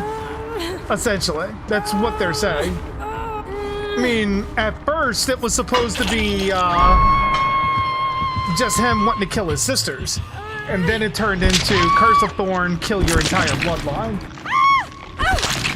That's why in the theory video that I did, the curse, not the curse, but the Cult of Thorn doesn't really become aware of what Michael can do until after Halloween 2. And during that 10-year coma, that's when they place the spell. Because I also include Halloween 3 in there, with Cochran bringing magic back and everything. Like, it sort of restores the cult's magic to a degree. Now, it also means sacrifices. As Cochran intended to do. So with that, it's the whole thing of Cochran brings about magic in Halloween 3. The Cult of Thorn now places their Thorn mark on Michael in order to gain control of the supernatural or possible supernatural evil. And they can send him after the blood, because it's the whole thing. The curse is supposed to be you take out the bloodline for the betterment of the rest of the tribe, so to speak. So that is, who better would the cult want than Michael Myers, who pretty much is unstoppable. And pretty much then you put the curse powers on him. You send him after his family members for the betterment of the cult, which he may not even be a part of. And you hope that he succeeds. Like, that was kind of my thought process on it. And then in Halloween 6, we finally see him break from the control of the cult, which is where that massacre happens in the hospital. What is going on, Ansley? How you doing? My brother thinks Jason has the Cult of Thorn. I mean, as long as Jason's been in the woods, I wouldn't doubt he has a couple, like, thorns in his ass somewhere. Like, running through bushes and shit.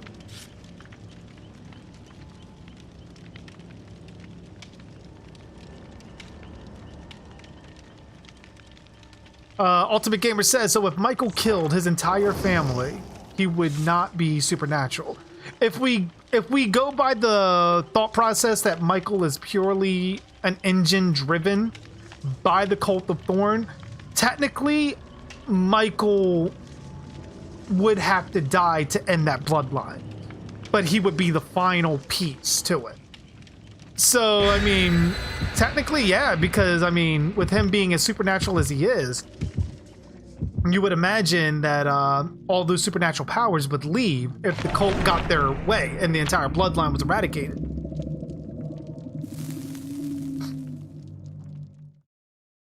Would I include H2O in the original timeline? No, absolutely not.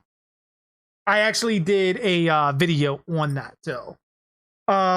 Just based on the intro of what we see in H2O and how they describe Loomis's career and the bodies that we see apparently that are contributed to Michael by Loomis, the lack of any kind of acknowledgement to Jamie Lloyd, even by Loomis himself on his board, where Loomis lives in Halloween H2O compared to pretty much what we see in Halloween 6. And being in the care of Marion Chambers, who is nowhere to be seen in Halloween 6 at all, which just takes place just a few years if you did put it in the original timeline after Halloween 6. There's too many things that contradict it.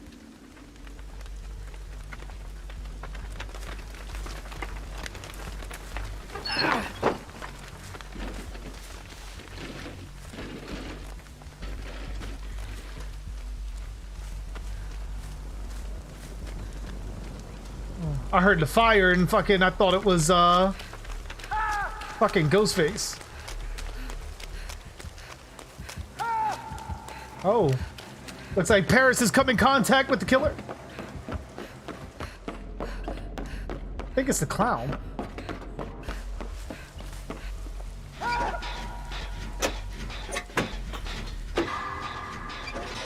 Imagine Uber Jason traveling through time like in Killer Puzzle. I mean, it would be entertaining, don't get me wrong. Time-traveling Jason, especially Uber Jason, would be entertaining. But like with Jason X and Jason Goes to Hell, it's such a far cry from what Friday the 13th was and should be.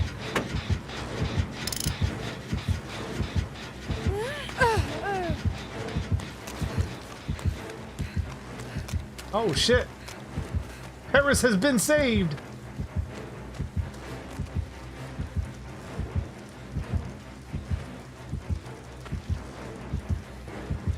Oh, why would I block you for that, Antonis? I mean, it's an honest question. Which I'll read it. How are sex scenes pulled off in movies? I mean, there are certain camera angles and tricks and just acting that helps pull that off. For some actresses, there are particular points where they actually do it. Like what you see on camera is them in real life. Not many, but there are some. But most of the time it is just acting and camera tricks. Sometimes they put something in their areas to make sure that there's no touching.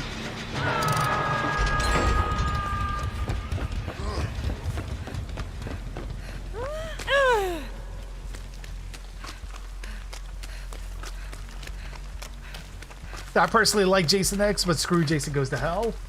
I mean, the way I've always said it with any of those films is that they're extremely fun. They're extremely fun and entertaining, and nobody can ever take that away from them.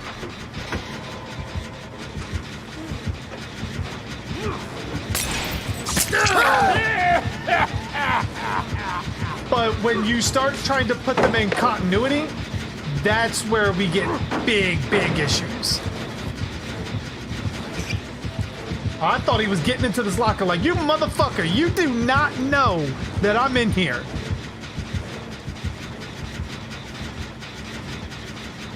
When I think Dr. Loomis, I think Donald Pleasance. No offense to Malcolm McDowell. Shout out to A Clockwork Orange. Oh no, you're completely fine. Because I think most people think Donald Pleasance. Malcolm McDowell played a very, very different Loomis. One that was very selfish and just a dick in his own right.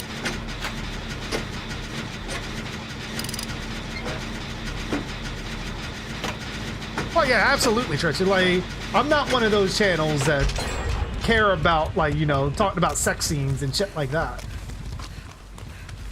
Like, any rules that I would have that I avoid in chat is essentially listed below, and that's mostly to avoid toxicity, like in chat, things that can turn people against each other and get into very toxic arguments. Is that pixie elephant? Yeah. Spreading its fairy dust all around. It's the clown with cosmetic. But I like the idea of a pixie elephant, though. That is going to be his name from now on. Imagine if Jason met Michael, they would probably kill together. Not necessarily. With Jason would definitely be the aggressor towards Michael. I can absolutely see that. Michael being a force of nature and not really being discriminate and killing. Like, he might leave. He's sort of like the Joker. The Joker in the comics, he might shoot you or give you $1 million. Like, there's no telling the unpredictability of him. Like, there's no telling what he might do. But it's the whole thing. He may leave Jason alone. He may walk right past Jason and just keep it moving. Jason, however, would be the aggressor and attack him. So I love the magic of horror. I do too. That was one of the things that really got me into it as well, was the special effects, even at a young age. Like seeing a lot of Tom Savini's works, the Captain Rhodes getting torn in half in Day of the Dead was a really good thing that got me into horror. Like, just seeing the effects.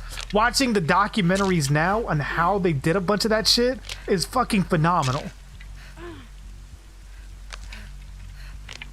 Oh, I appreciate that, Antonis. That's why I say, like, never fear about asking anything, especially horror related. Like, if it's bad, then I'll tell you if it's out of bounds. How's Amanda doing? She's doing really well, actually. Last night she was texting me, which, you know, is very saddening because she was in pain and she just had the surgery done. They already had her walking around moving. So, like, pretty much she was writhing in pain, couldn't take anything for it. And as she said, she was being brought to tears by it. Now she's doing a ton better. Like, she's actually walking around on her own. She's home. I got no complaints. And hopefully next couple of days she'll be looking more like her normal self.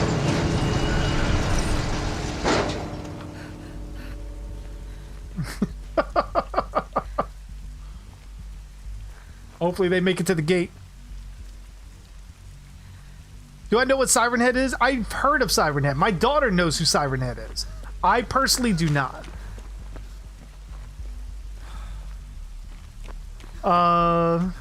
Trenchy says, I love the effects of monster films like The Brain, Pumpkinhead, and Brain Damage. And It, 1990. I mean, look at the effects of the movie we just watched a couple of days ago, Mutant. The effects, like when the one doctor was saying he was feeling sick, and he's talking to the nurse and everything, and he's changing, and you see like the bubbling under the skin, the bubbling on the forehead, the split in the hand happen before your eyes, and the yellow fluid start leaking out. Like, fucking, those kind of effects always amazed me. Favorite clown horror movie?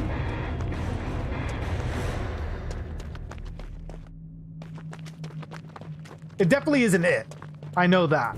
I would say, if we're going full on horror, I would go with Clown itself, that came out a few years ago, where the guy puts on a clown suit and he starts transforming into this demon, because apparently the clown suit was actually the skin of a demon, and it starts transforming him into that demon, and it has to consume 5 kids in order for it to go back into its slumber, and the fucking clown suit can come off. Like, that was a good one.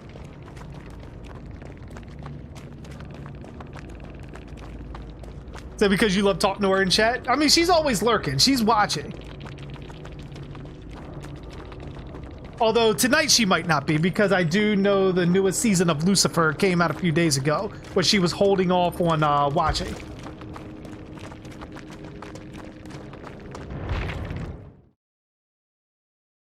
Oh yeah, The Thing is great with special effects. That goes way beyond saying. That's like one of those movies you don't even acknowledge bringing up in good special effects films, because it's so common knowledge, like, of how good those effects are. But yeah, like, as far as like going back to what I was saying with, like, as a kid, like, looking at the Savini effect, that was one of them too. Like, seeing all the effects from The Thing in American Werewolf in London and shit like that, like that transformation scene, like all of that shit got me really into horror as a whole, and looking at it from the technical side as well as just the narrative. Like, yeah, Clown was so crazy. I loved Clown. I loved that. Ultimate Gamer says, I mean, Leatherface would lose against Michael. Michael would probably dodge the attacks or cut off his hands, and if Michael took away his chainsaw, he's screwed. I think Michael's not necessarily one for cutting off hands like that. He's a stabby kind of killer, especially if you get him at his core. His thing would likely be trying to dodge Leatherface and then going for a kill shot. That would be my idea of how that fight would go.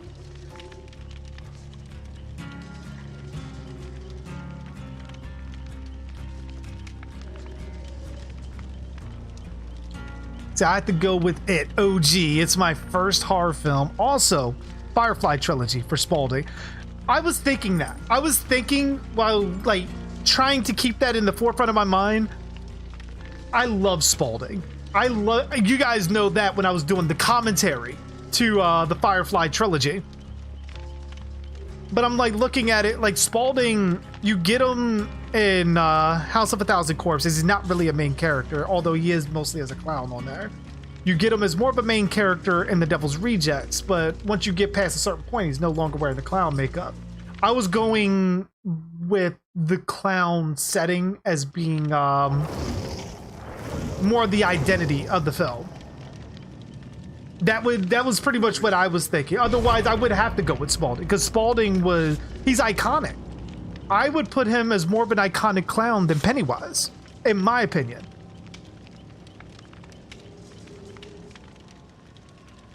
When actors cry in movies, is it real or is it fake? Sometimes you get actors that are really good at acting, like pretty much, you know, portraying being sad and crying and so forth.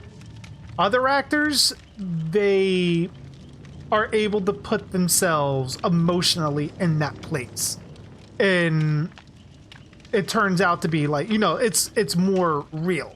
So like they can think of something that makes them sad and start crying and be able to deliver their lines while genuinely being sad. Then you have other actors that can just turn it on and be done with it. So it's like the whole sex thing. It can go both ways. You got some people that really do it, some people that are good at acting that can do it and still portray it. Like, it's very similar to that, if that makes any sense. The practical effects in David Cronenberg's The Fly was amazing. Yeah. Oh, yeah. Absolutely. Trenchy says, I would rather have the Fireflies versus the Sawyers, Tiny versus Leatherface, Otis versus Drayton, Baby versus Chop Top, and Foxy versus Nubbins. I'm withholding to other members to keep it fair and not complicated. Yeah. Yeah, I would probably, just by that list alone, I'm thinking it would be amazing to see. But I'm thinking I would think the Fireflies would probably win that across the board. I think they have a little bit more firepower across the board. But we did theorize on the channel before because, you know, who plays Chop Top? What if the Sawyers were related to the Fireflies? Because, I mean, they both take place in Texas around the same time.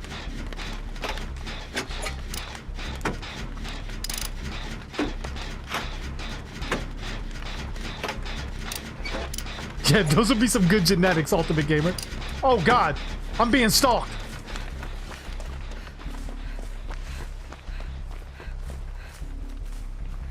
Oh, God, it's the Wraith.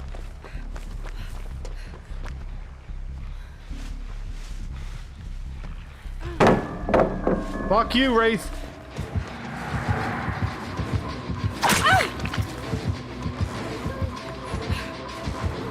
Oh, shit.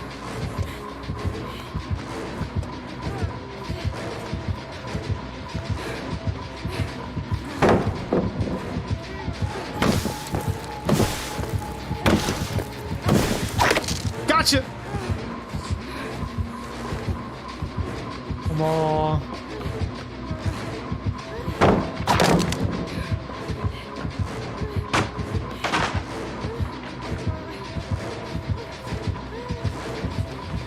Oh, fuck! You weren't supposed to do that!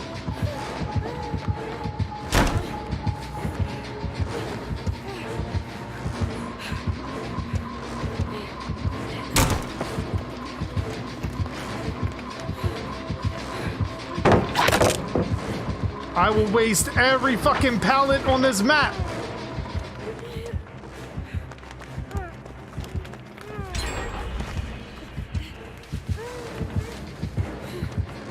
Oh, God!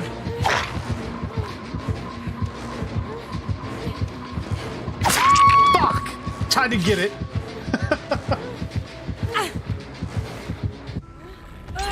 Said that would be crazy, but couldn't make sense. I agree. I agree.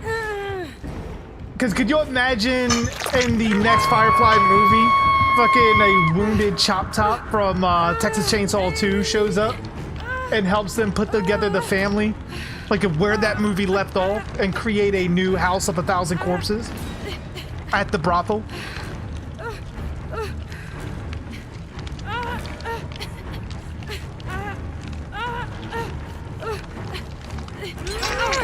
Not bad. Did a fucking like 2-3 gen run. Hey, Serena, give me them heals.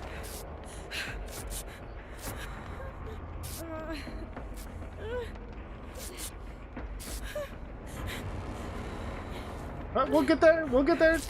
We're good, Serena. I know what you're trying to do. Give me the heals.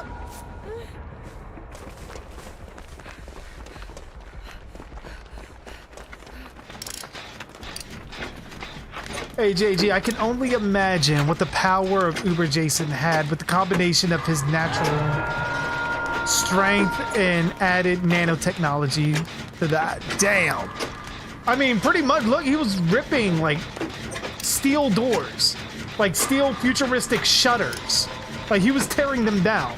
That's a testament to how strong he actually was. Oh, all right, you take care of that, Serena. I'm gonna go save some people. What's going on, Red Dot? How you doing? Welcome back.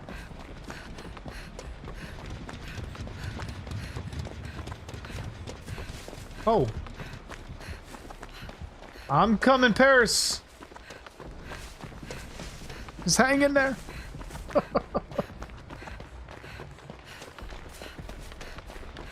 Oh, shit.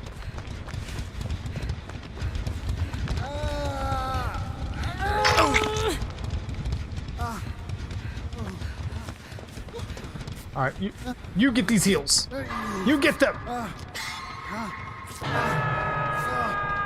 He's likely going to chase after the person over there.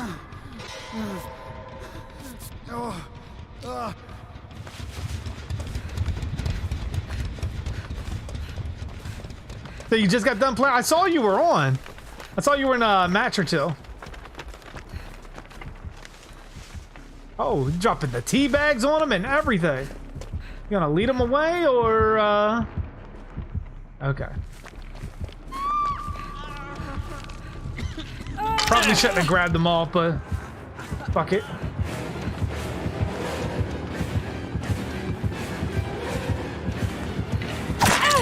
Fuck!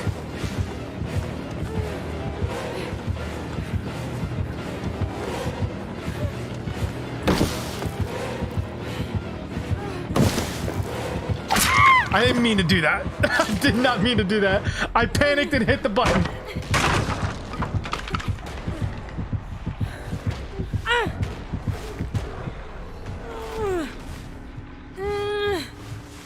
What power would the fiend Bray Wyatt have if he was a killer in DVD? I know what his weapon would be, the Funhouse Mallet. I would have one where he's able to blow out the lights of everywhere. Just make everything pitch black for like 3 seconds, but he's able to see. Like sort of like taking out the lantern, blowing it out, and everything is dark. You can't see shit.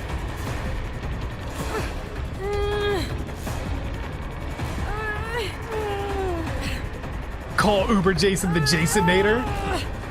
That'd be an accurate description. If only he had like the red glowing eyes, like Arnold.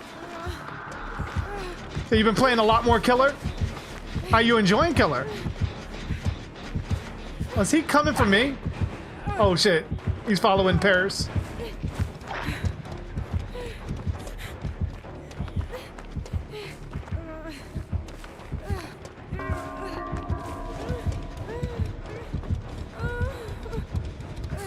I'm gonna be here by the hook. He'll never suspect it.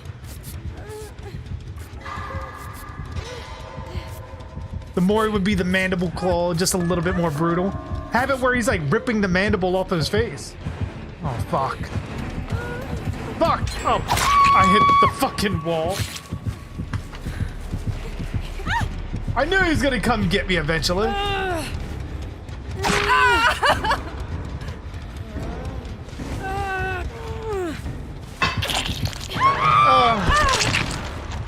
Well, it turned out the, him not suspecting me by the hook was, not that great of a plan after all.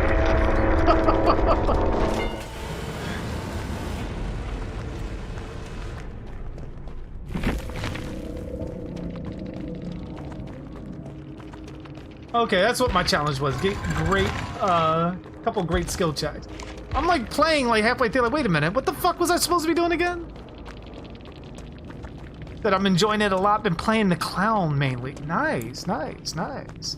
You got the elephant suit for him? Or do you have even now the Greek suit for him? Or Greek cosmetic?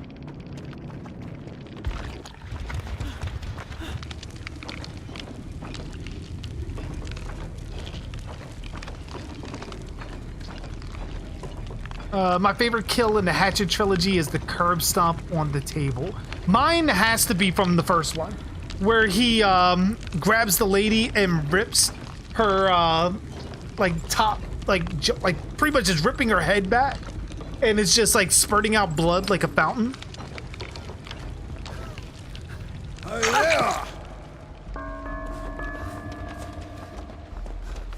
Yeah, I wish we'd have known too. Like I pretty much with everything that they did with Uber Jason, I would have loved to have seen them do a little bit more of a showcase for his strength. No worries, Joseph. I had just read it as you were writing that message.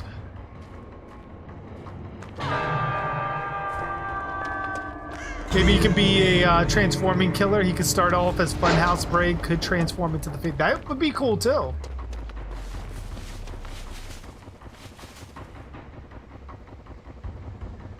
Second escape. Like so far, I think I only escaped like what, once?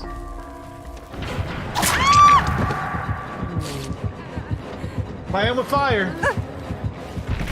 Playing with fire, she got burned. Like fuck that. Especially when you're injured. I'd have just escaped. Unless they're friends. Maybe they're friends. That's probably why.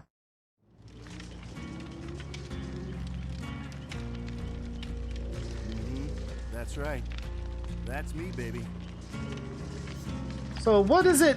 It's entity pleased? Is that what it is?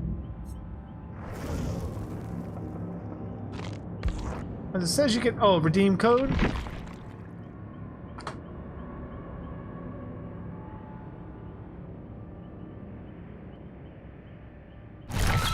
Oh, got it.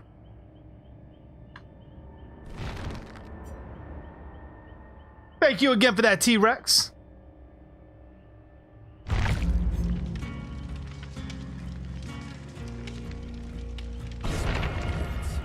Pretty much, we're gonna have like 1 million blood points by the time the DLC comes out. Which, hold on one moment.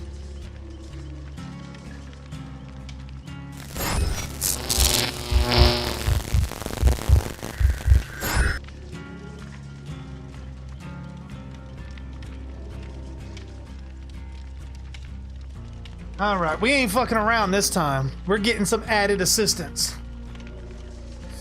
All right. You tell me what page we're going to stop on.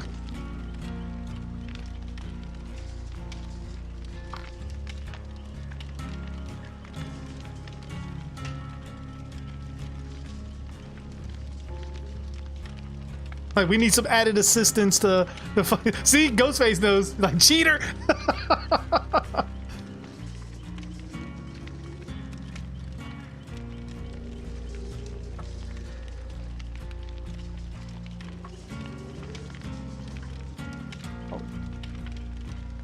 Not many words on there. Okay, here we go. Here we go.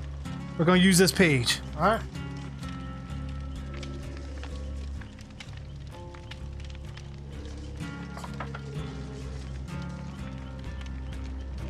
All right, we're good. We're good. We're good.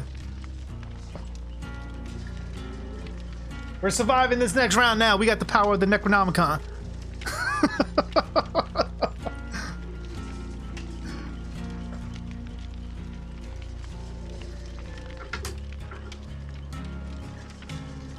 Even breaking out the sunglasses of victory.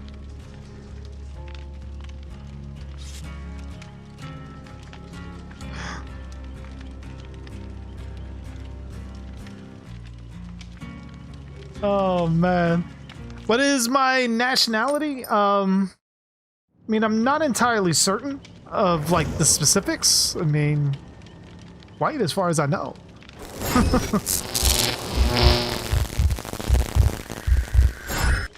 Do I even know how to read that thing as much as Pamela Voorhees does? Apparently.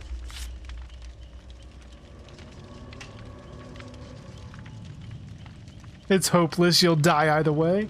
I don't know. I made a deal with the spirits of the Necronomicon. Oh, thank you, Trenchy. Thank you. I actually made that myself as well. Fucking around with Adobe After Effects, was able to take my logo and do some things with the transition. I really, really, really like it. Like, once I put it on there, never look back.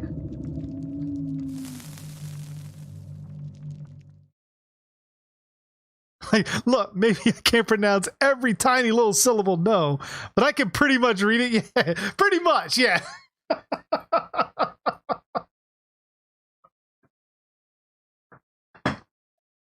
Oh man. Next thing you know, you got a fucking demon spirit coming out of your asshole. Imagine if Jason could switch between zombie Jason and Uber Jason. Like fucking pretty much like he could just like sort of call on it as a secondary power. Like you just see the fucking metal pieces just flying out from nowhere and pretty much attaching itself to him. Sort of like how the Guyver movies were. Whenever he called the Guyver unit. Like nightmares, I am forever. Right. So with the power of the Necronomicon, we shall survive.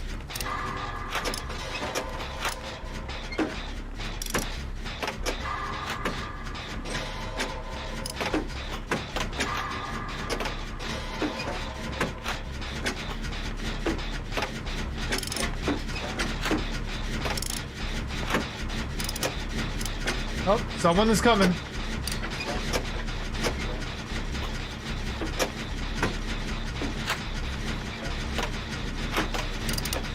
I don't know who it is. I think it's Michael. Yep, it's Michael. Oh, God! Fucking Michael!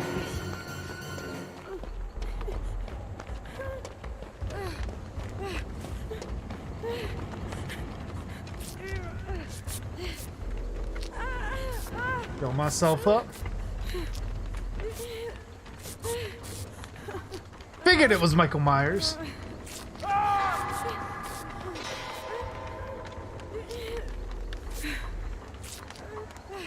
The dream people, the ones who gave me this power. Like I and forever. Oh, well, I didn't mean to do that.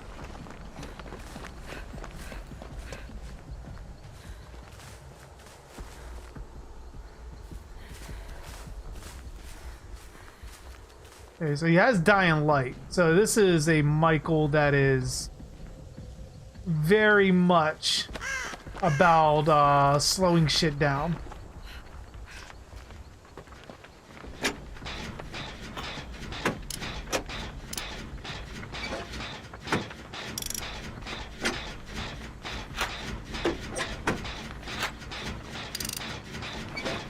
Okay, Michael's just flying around though.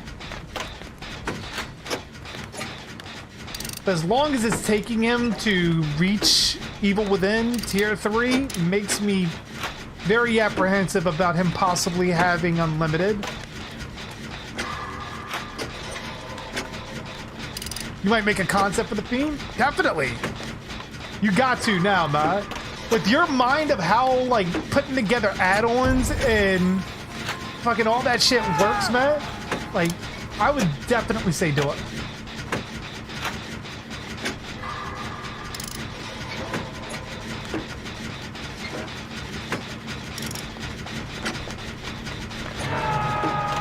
So even if he has barbecue...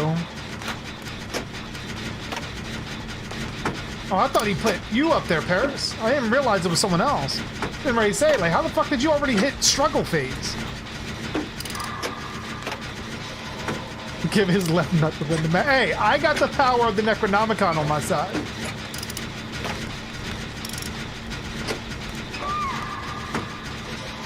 God damn you, Necronomicon. You're supposed to be helping everyone win.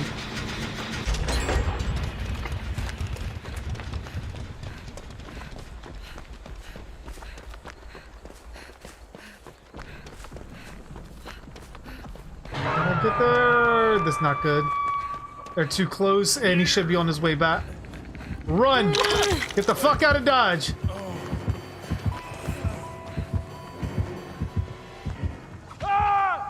Oh, you tunneling bastard.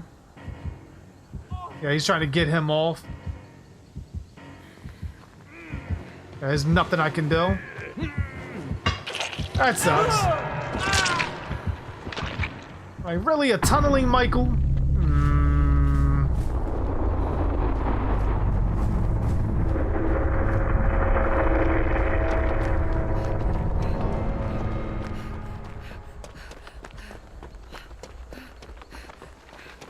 Because he, like, completely ignored me.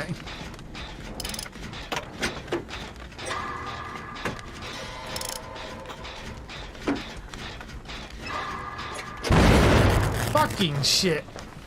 I don't know why. It feels like something's different with the skill checks in this round. Not sure why. It feels like it's very loose. That or I'm just hyper focused on trying to get this great fucking skill check.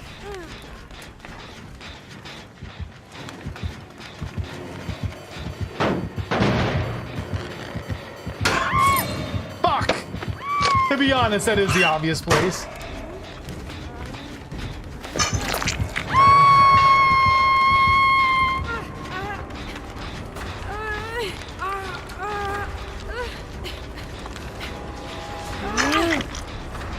How would I want to be killed if I had to be killed in a horror movie?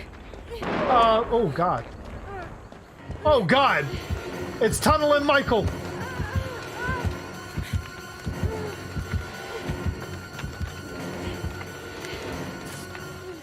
Yet he's not tunneling me? Really?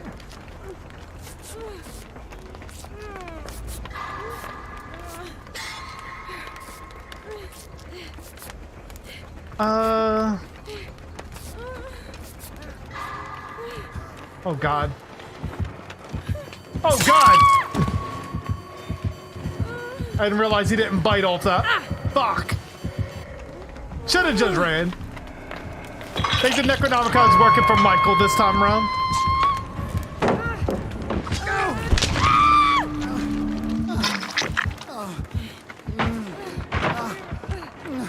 Run!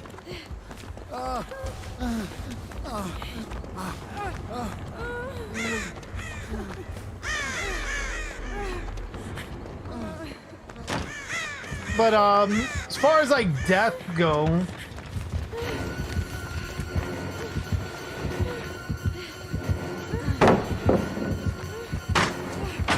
I would probably, because I mean most of those deaths are meant to be fucking brutal. So it's like there's not really many ways you would want to go.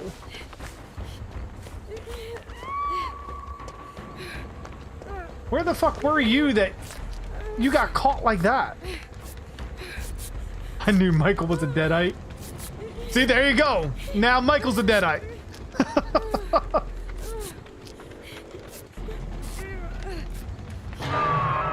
Like that person should have been working on like 2 gens.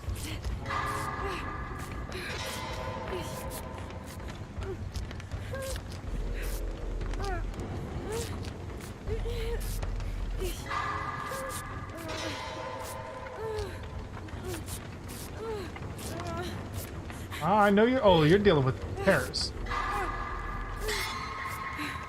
Almost done.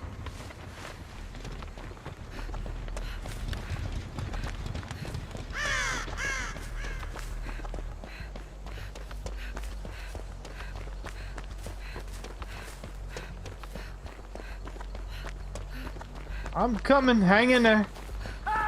Oh God.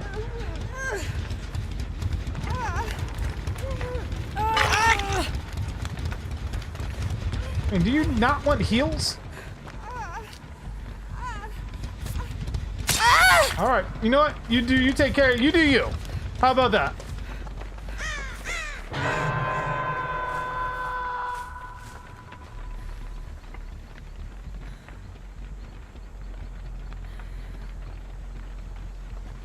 All right. Question is, where the fuck is he? Because I didn't see him leave anywhere. Oh, how the fuck did you get by me over there? Holy shit. Alright, she's dead.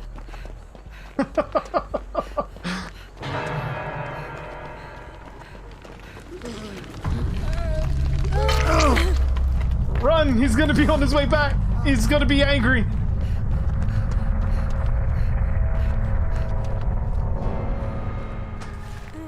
Hiding in the locker.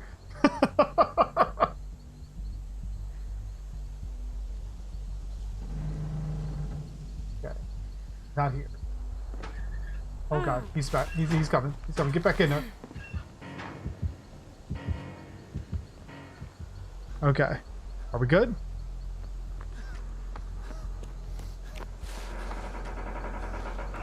Where I wish I had head on.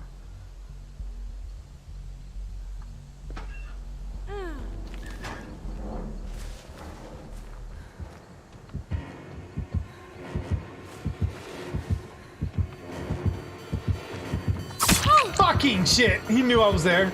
Paris, I'm on death hook. Start looking for the hatch. I am not long for this world.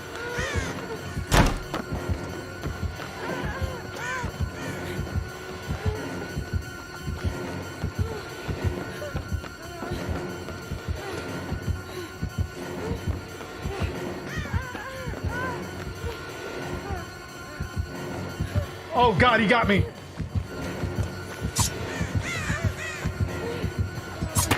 Oh shit. That surprised the fuck out of me. Oh, he's a slugger. He's a slugging. It's a slugging, tunneling Myers. That's alright though, we got unbreakable. Oh.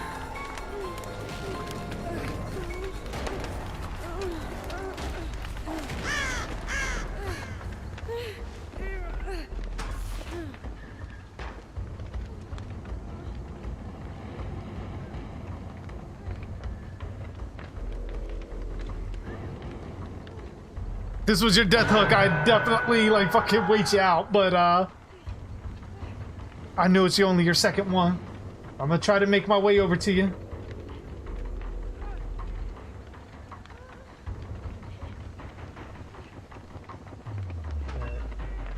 Hang in there, Paris. One of us is making it out of this motherfucker.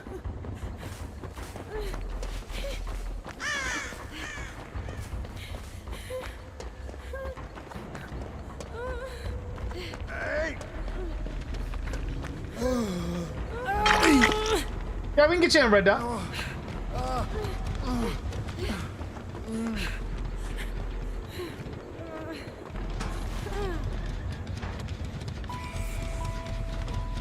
Oh, I didn't realize he had fucking... That's still going on.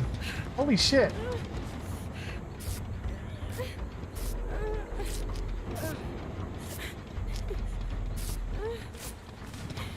Are you near here? Okay. Oh, I see.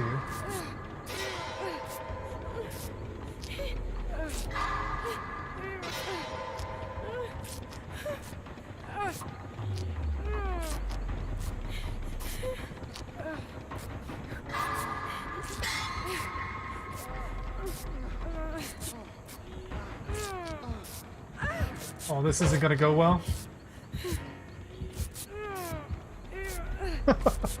I thought you were leading them right to me, Paris. I thought you were pulling a T-Rex.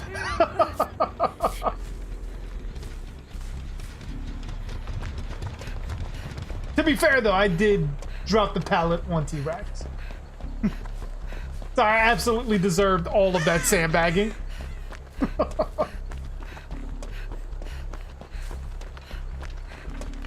Oh god. Did I just run back to you guys? I did. Dude! What the fuck? Oh. I'm stuck!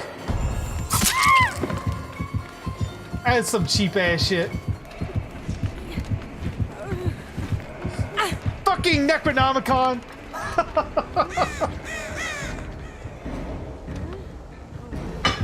Like, how the fuck? Like, is that like a known glitch now? Because I know Geek had that happen to him, where he got stuck on a fucking hill.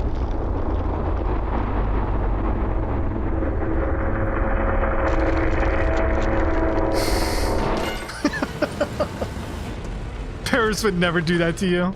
You never know. You never know. Oh, man.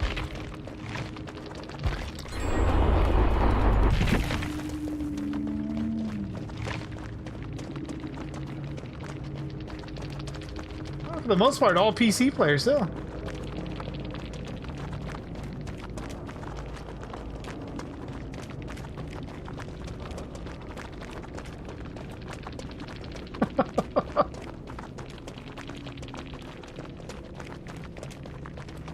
Yeah, you were last to die, too, and you got the most points out of it.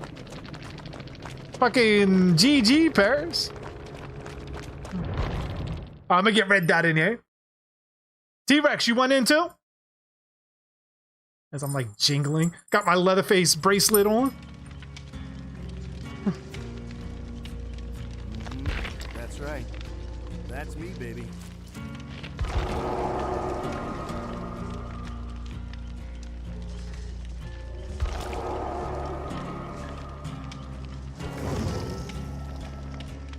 Nice. Holy shit, Red.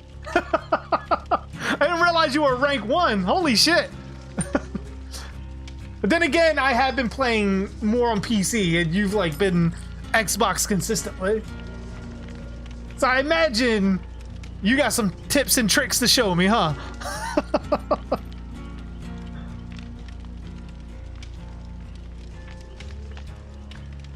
Oh, man. Let's see. Do I have any point-wise to do? Alright, JG, and what's Craven's new nightmare? Do you think the demon took over Robert Englund's body? It seems that way, because Robert Englund does disappear near the end. If I remember right. Isn't it like he disappears? And that's when Freddy starts taking actual physical form. Guess who made Freddy and Dr. Kids? Me.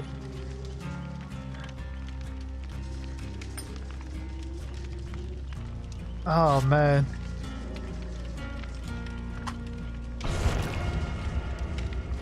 Might be able to get like 2 or 3 more games in, then I'll probably wrap it up and go grab some food and so forth. But thank you guys again for watching so far, man. You guys have been absolutely great. As always, I mean, you're never not great when you're here. Hey JG, did you know for the the Psycho remake that Tobey Maguire, Christian Bale, and Joaquin Phoenix all auditioned for the part of Norman Bates? Interesting. I think Christian Bale would have probably fit that the best. As far as like, actually no, I take that back. I would probably go Joaquin Phoenix. I think Joaquin Phoenix would probably fit closer to the Anthony Perkins version than any of them, especially Vince Vaughn. Well, I needed some background noise while editing. Glad that I could provide for you, Ghostface.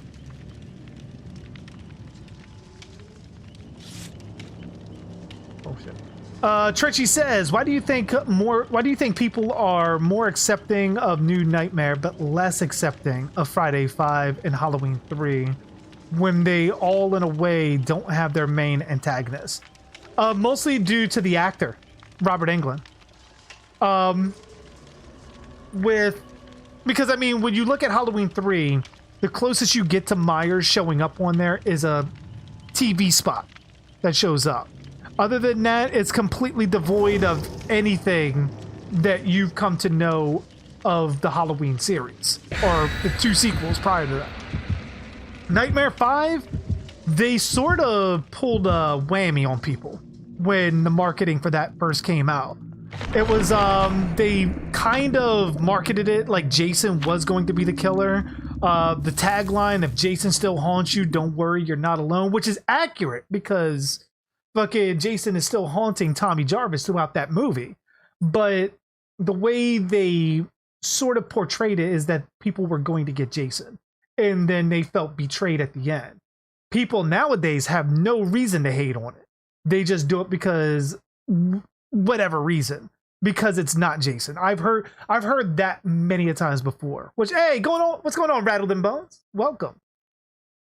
I've heard that many a times before. That I don't like Friday the 13th Part 5. Why? Because it doesn't have Jason in it. Any other reason? No, it just doesn't have Jason in it. I don't like it. It's a really shitty fucking reason to not like it. Like, pretty much in essence, Friday the 13th Part 5 is in the same tone, kills, story, everything with the previous 4 entries. So to not like it because it doesn't have Jason just tells me that you were just a fan of splatter and not the narrative that was going forward. With New Nightmare, yes, it is separated from the Nightmare on Elm Street series. It did do something different, but having Robert Englund there as Freddy, or that incarnation of Freddy, definitely helps its case to being more likable. And having Wes Craven behind it helps too.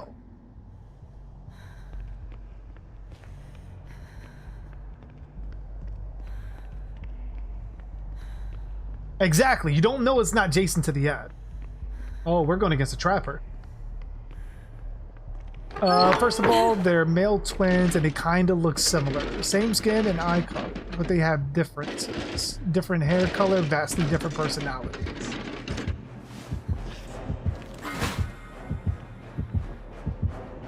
Alright, hopefully he doesn't see me here. Rattled and Bone says, AJG, when you finish the game, go to the DVD store and put in... We just did. T-Rex told me about it. Thank you, though, Rattled and Bones. Yeah, it got 150,000 blood points.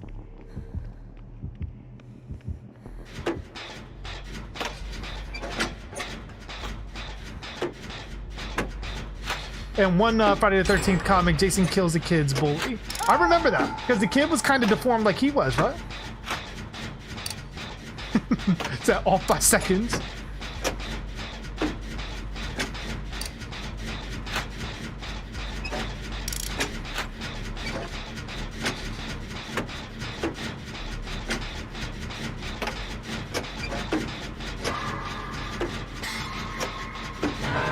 Oh, Paris, you look lower than normal. Are you in the basement? I mean, you could be just far away on the second level. Shit.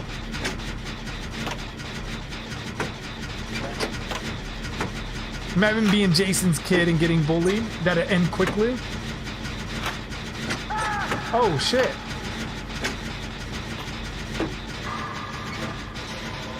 Oh, don't tell me you got farm down there.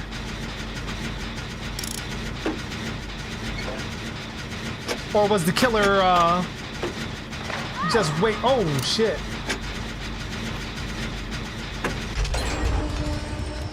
Oh, dear Lord. Oh, and we got a DC. Holy, the holy trifecta of what the fuck.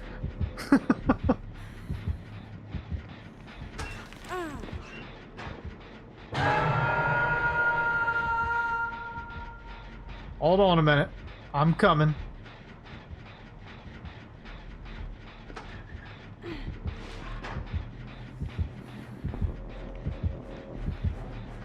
Hang in there. Unless I get caught.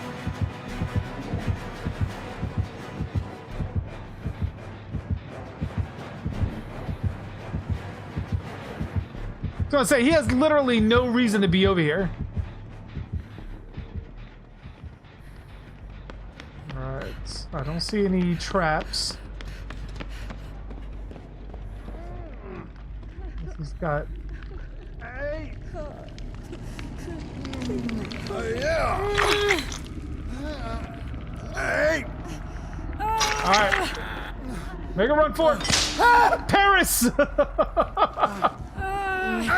Get out of here!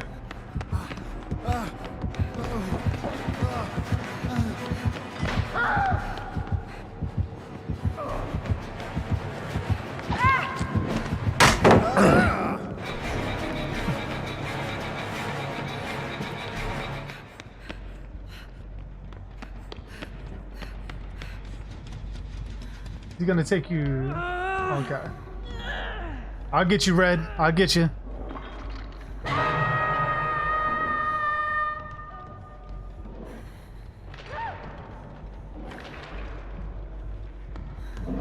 Oh fuck, he saw me.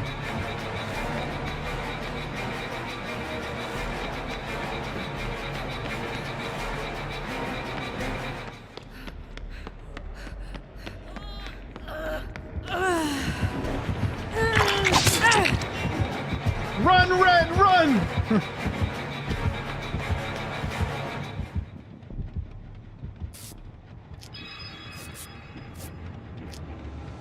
Oh my gosh. That I remember not liking the Vince Vaughn version of Norman Bates for some reason. It didn't fit him. There was like something to his version that was just very off.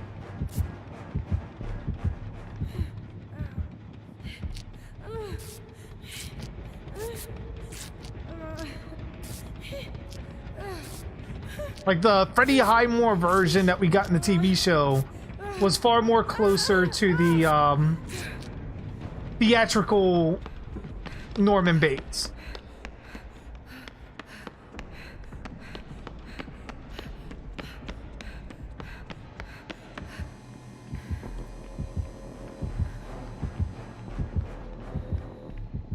Triangular Man sent the hag to the gulag. So poetic.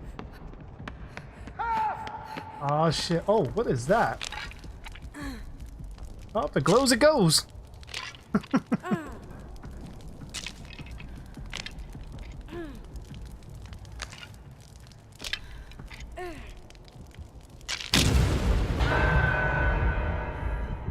Oh, Paris has perished.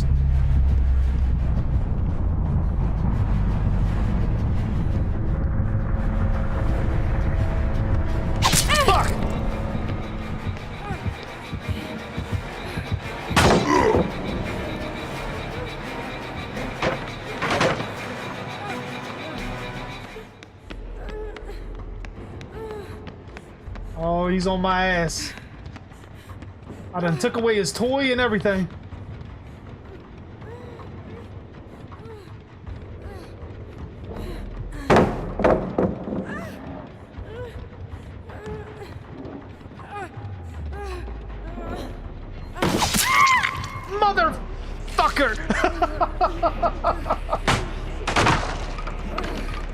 Hey, what's going on, Donnie? How you doing? Oh, oh. Nice, nice.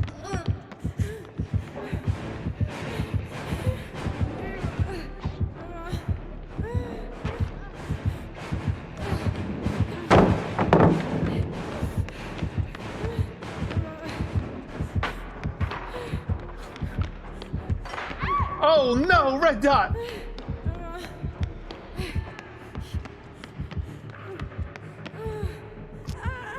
Wait, that's your death hook too, isn't it? Fuck. Oh, I thought you were down.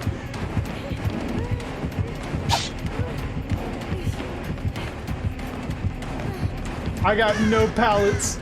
I got nothing. I got literally nothing.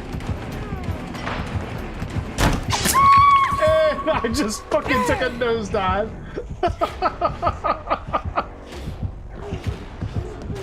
Oh my gosh.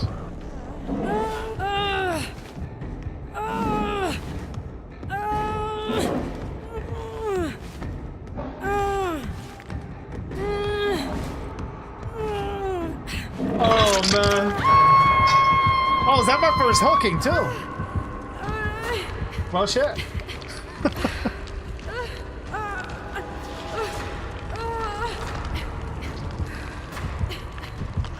Oh, he's definitely on his way back around to me.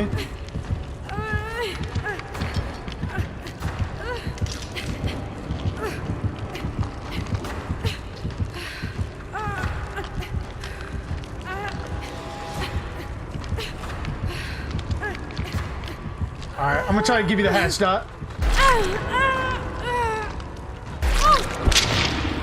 Don't worry about me, just look for the hatch.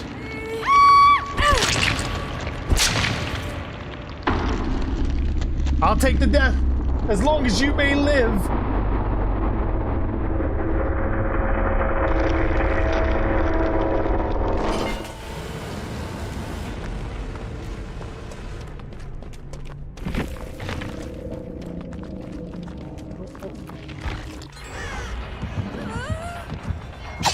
Ooh, shit.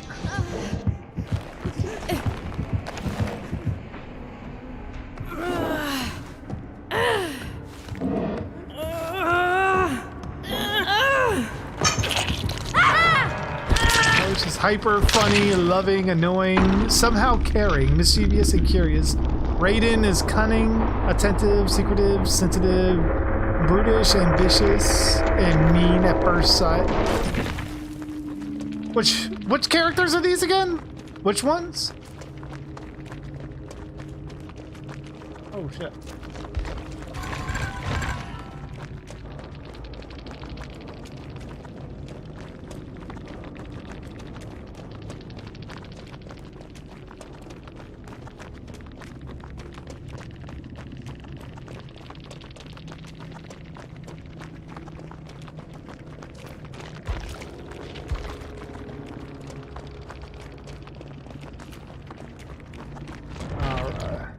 The kids of Herman and Freddie. Oh, okay, I got you.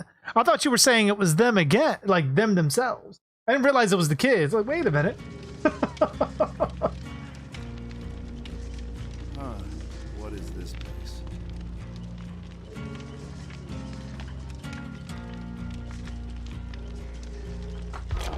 Oh, shit. All right. No, we'll get Donnie in here too. Why not?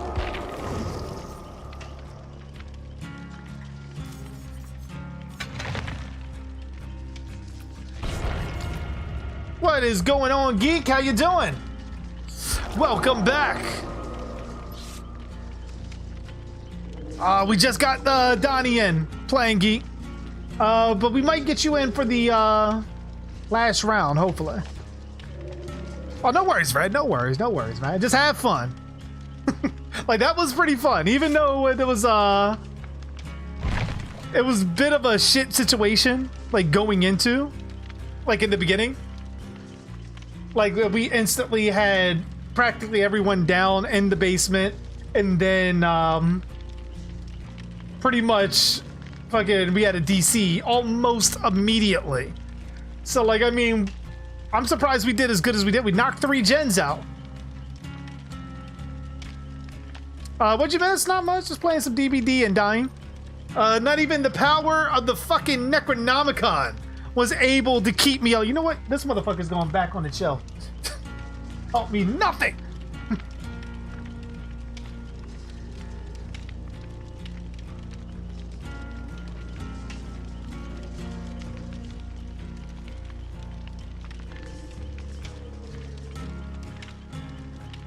All right.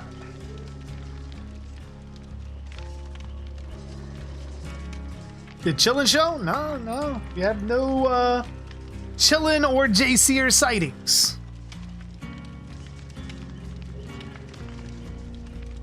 Said both are fast learners. I mean, with their parents being that, like, you would assume. Said some biased Halloween fans actually think Michael can beat Uber Jason. But how? Like, I mean, because I've been called biased for Friday the 13th, that series, and being biased towards Jason. There's certain characters that I acknowledge that Jason will never beat in a million years. The Creeper, Pinhead, or really the Cenobites in general in Hellraiser. The Wishmaster, the Djinn. I dare say Candyman could be in there, being a supernatural specter. But fucking Victor Crowley, definitely. Jason's not beating Victor Crowley. Matter of fact, I don't think many horror slashers are beating Victor Crowley. Not unless they're magic based. Like, that would be the thing. Like, they would have to be magic based. But Victor Crowley is essentially, it's funny because he's a lesser known one, but is still, by his powers alone, should be considered one of the more powerful slashers.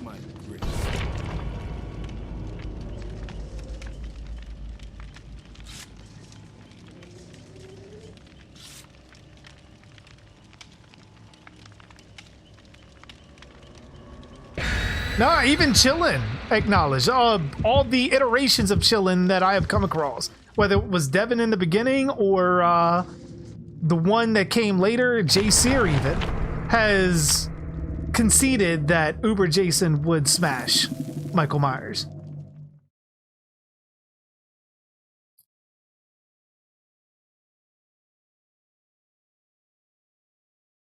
Like, to think that Michael could beat Uber Jason, considering you would have to consider this, like, Uber Jason has been able to survive re-entry into a planet. What damage could Michael do to top that? That would actually kill Uber Jason. Like, what could he possibly do that would top that? That's what you kind of have to look at.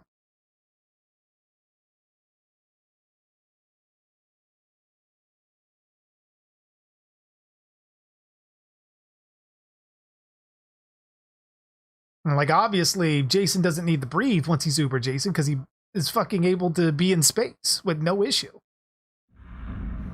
Chillin' thinks Michael can beat Batman. And, like, that would be situational. Although Batman does have an immense amount of experience of dealing with people like Michael and Jason. So it wouldn't be out of the realm of possibility that he should be able to beat either or. Maybe not in a full-on fist fight. Oh shit. Oh shit.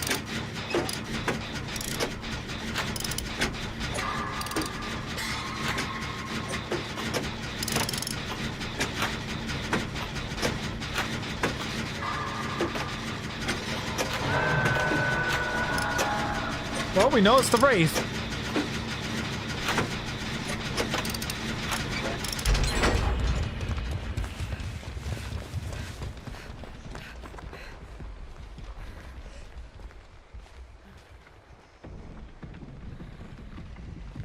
Oh, here he is. Nope.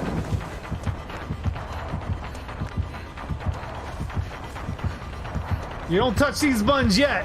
You don't touch them until they're done. Oh God, there's no pallet here.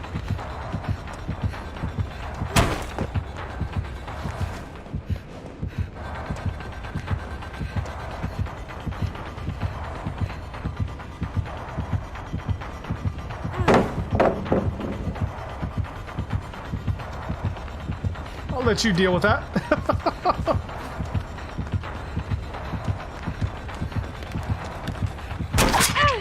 Fuck. Did that like medium bolt shit.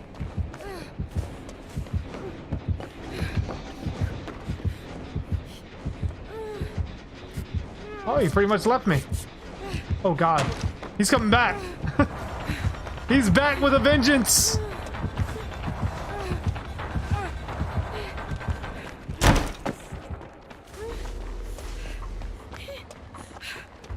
Oh, he didn't break the pallet over here.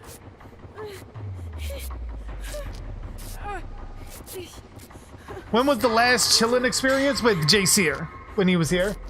Dropping tons of fucking spamming comments about Michael Myers. Which got wildly annoying. Going to explain Braden's power. It's similar to the Doctor's, but more focused on the hallucinations instead of hallucinating radar, and also pallet chest gens raised to ultra rare add. On also distort other survivors. Oh. So Chillin's weakness is Uber Jason. Essentially, yeah. I do love that skin on the Wraith, though. Hey. Fuck! I thought I could pinch him off.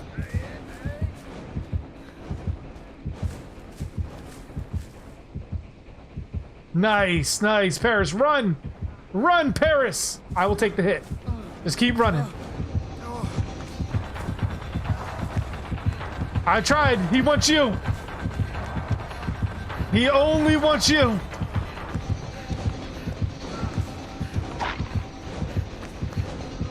Loop around, Paris. Loop around.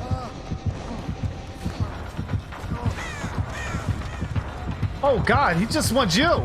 He's like completely fucking tunnel vision on you.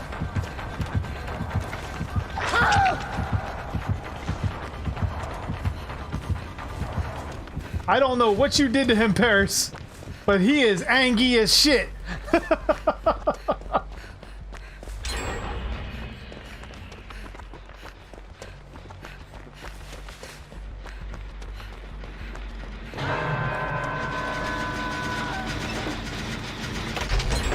What? You ran up for 2 gens?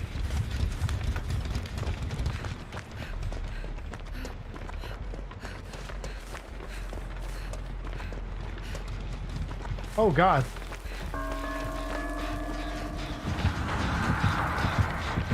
Now he wants my cheeks.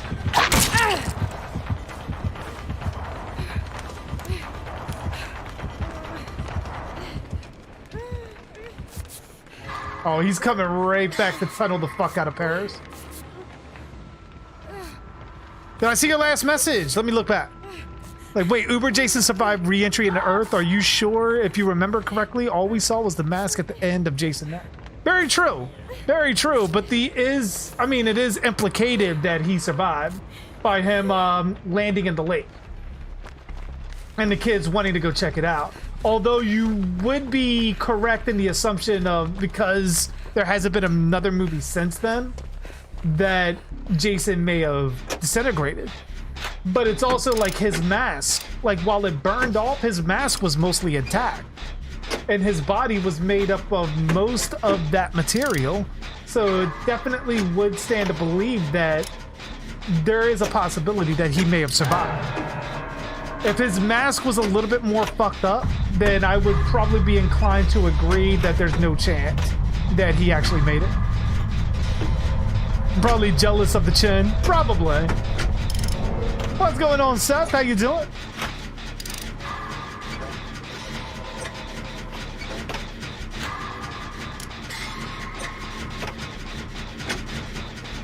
Like he had a hard on for you, Paris. Like I literally do not know what you did.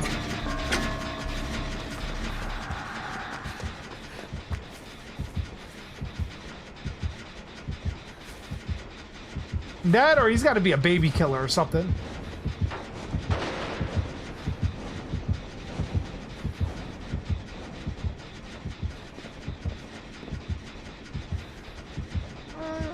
You know how it is, Seth. Just playing some DVD. What's going on with you? How you doing?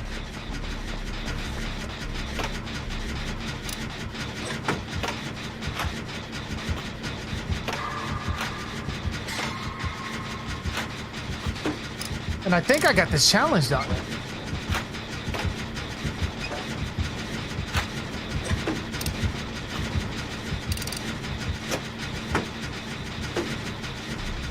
Just keep them distracted, Red.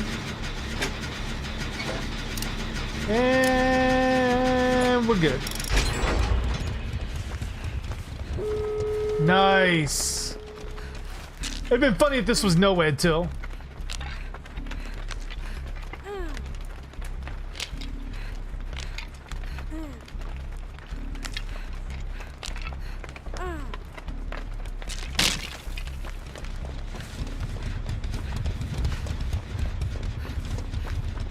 This killer's probably really pissed off.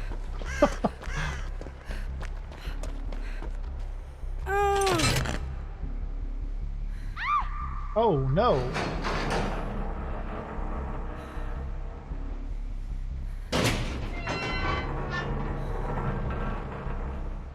I don't think he has NOED, so I don't think we have to worry about that. I got the gate over here, red dot. It's 99. I'm gonna try to pull you off.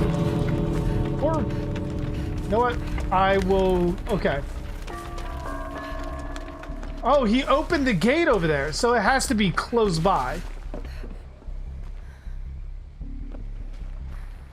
I'm gonna come get you.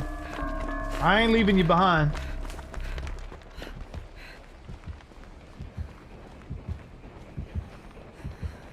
See how much attention he pays.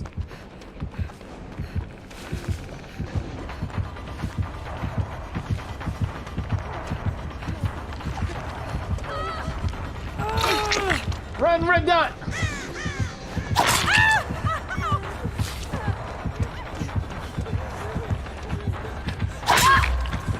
Oh no! Oh, I didn't mean to leave. Fuck! Shit! I didn't mean to leave. I thought I saw like he was taking that step and I backed up a little bit and fuck. Hey Sebastian, welcome back.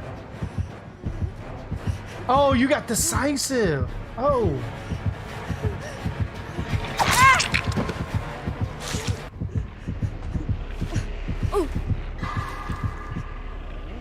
Nice.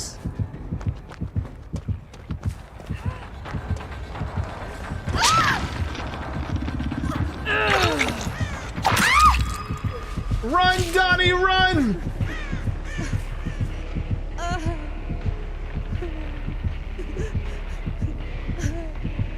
Oh, Donnie left. Donnie said, fuck that. Oh, and he's gonna give you the Mori. Oh, he's very angry. He's absolutely, positively angry.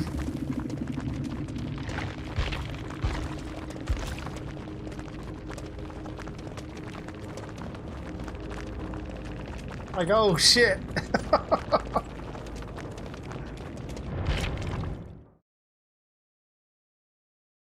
How could you leave Paris to die? He was being tunneled. I did everything that I possibly could do for Paris.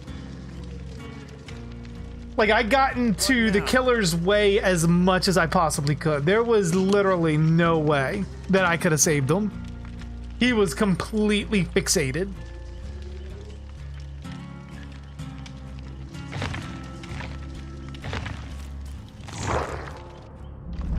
Have you played the Silent Hill games? I played a few of them.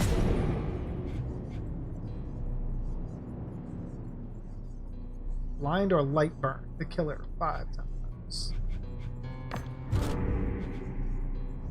Oh, that means going back to the flashlights. Huh. What is this place?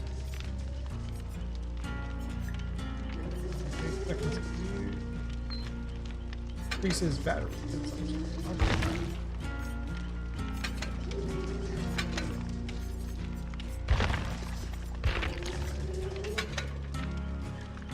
Are you getting off, Red Dot? I will see you later, man. Yeah, it was definitely fun. Especially because I am not necessarily supposed to be going back to work. I'm going to be taking care of Amanda, recovering from her surgery, probably up until Wednesday or Thursday. So, you want to grab a game? You see me on, Red Dot? Feel free. Let me get geek in here, meanwhile. Because this will probably be my last game as well.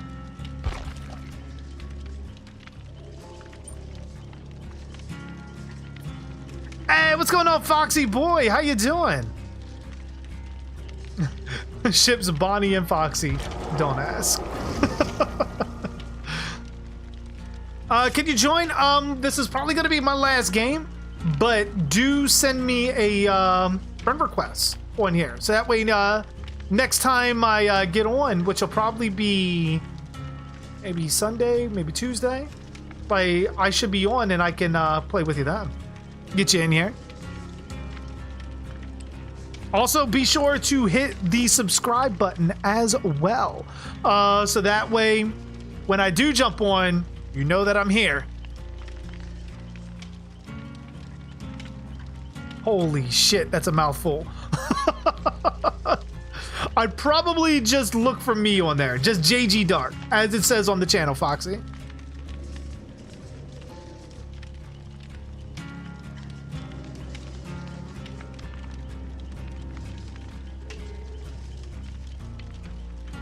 But yeah, definitely. Paris is playing on Nintendo too, so we accept all platforms.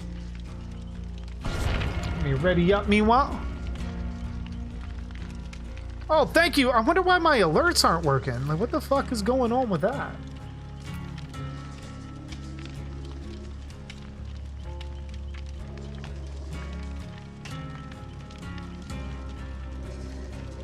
Because I got the notification that you subbed, which I greatly appreciate, by the way, but I didn't get my alert.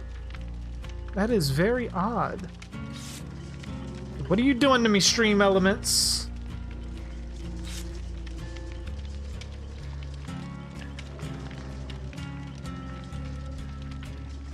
You make sure they're not fucking with my stuff here.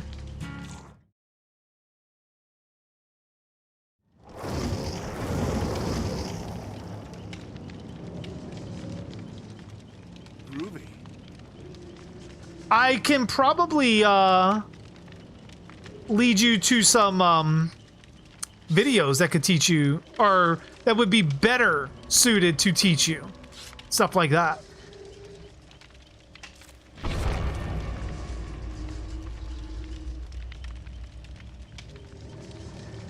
Okay, let's see. Preview? I don't think I need a preview. I need more than anything to emulate.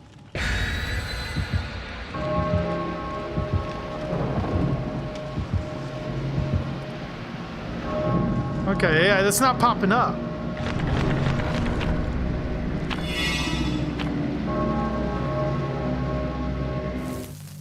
That's interesting. It's very interesting. Because that should have been popping up.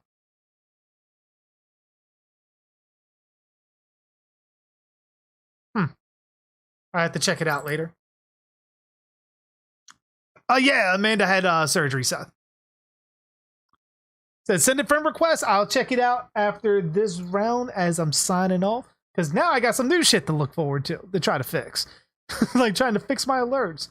Like not knowing who the fuck has been following me. No one, like, you know, anything. Like if someone's like dropping any lemons on D Live and shit, like I'm not being thankful for, like I'm not seeing anything. Like that shit is very frustrating to not have any of my alerts working. So your mom had surgery too? What kind? Hopefully nothing serious.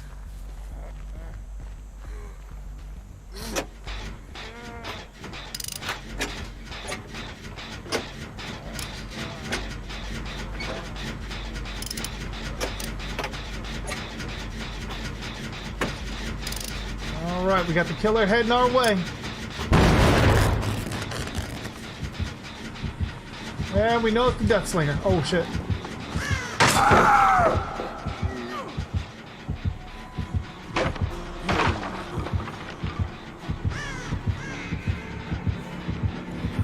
How did you know?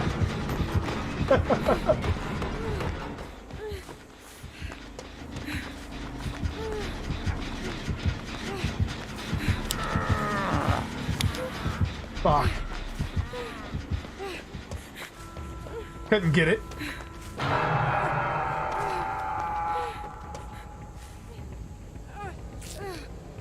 Oh shit, you were over there too, Paris? That she had it to lose weight?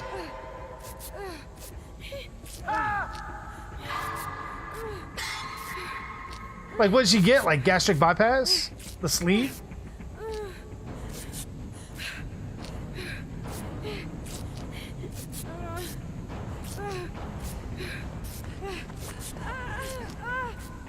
I'm already done.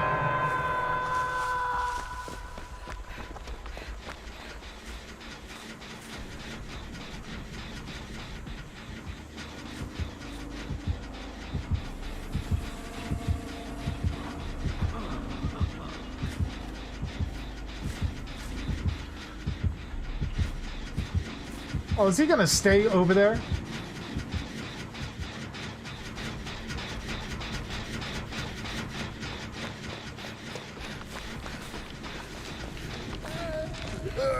And he has pop.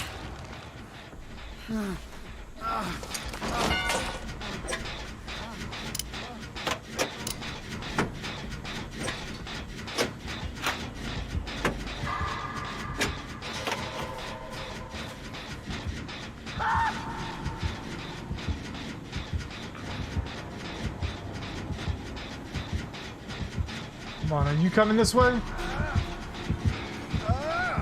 Oh, you're coming a different way. Motherfucker. Oh, that's because you knocked out that hook. That's why. Gastric bypass?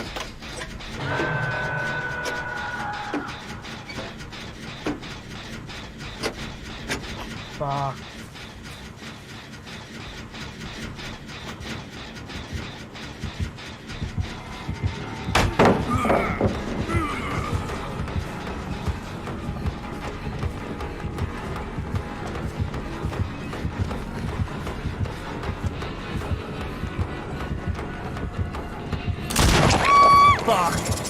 I didn't mean to do that.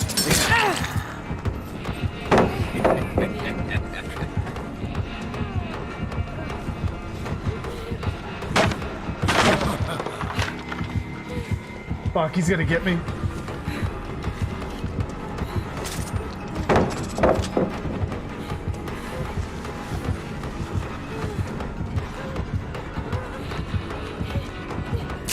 Oh, fucking shit.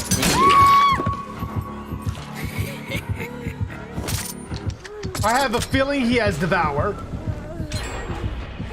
I have a suspicious feeling he has Devour. Whoever is over in that corner, go to where that hook is.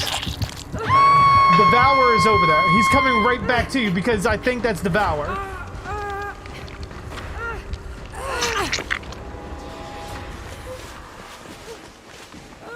He's gonna be guarding the fuck out of that.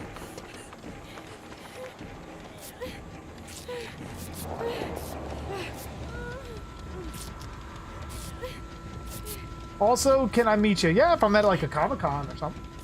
I wouldn't mind that.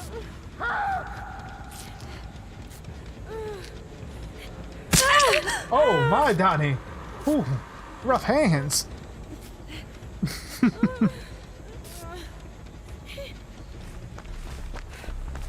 Oh, any Mori Jill. Yeah, that's got to be Devour. If he's Moriing people, That's gotta be Devour. I want it. I want it.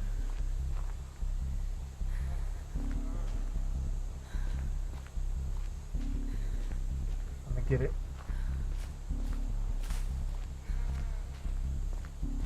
Wonder if he knows that I know. Oh my, Ash.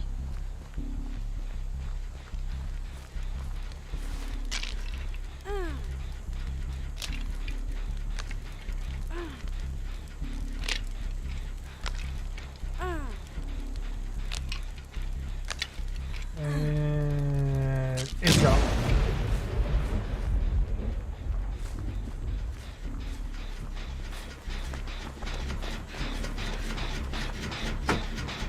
Pretty much takes Devour out. During Halloween, I'm going to a horror convention dressed like Jason Voorhees. What conventions are they doing? I'd have figured all of them would have probably have been canceled by now. Wow. Isn't that some shit?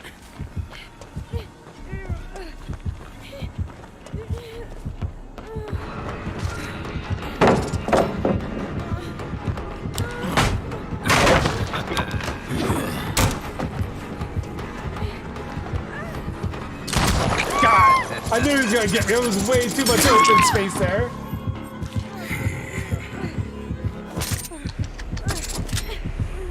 Are you gonna mori me?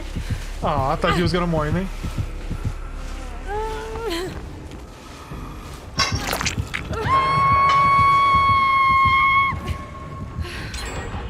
Alright, 2 gens done. Not bad.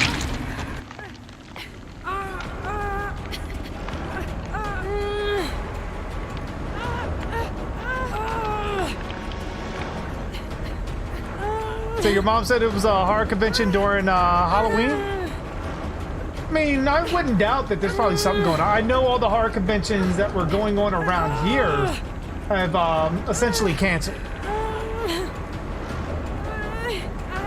But the haunt events, I know like they have Field of Screams around here. That's still going on. But I'm not attending anything like that.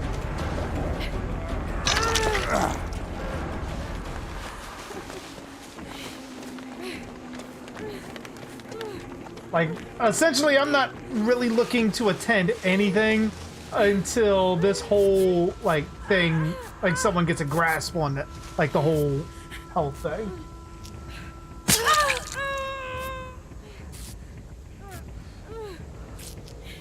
Oh, he's coming.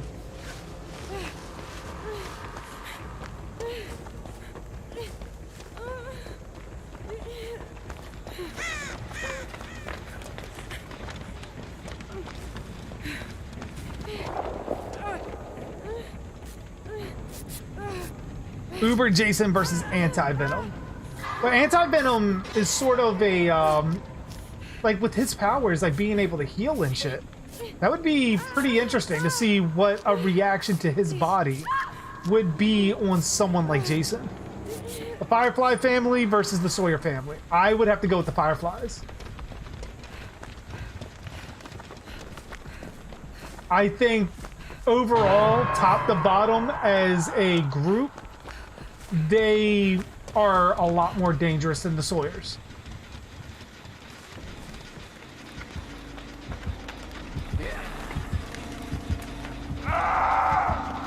Oh, fuck.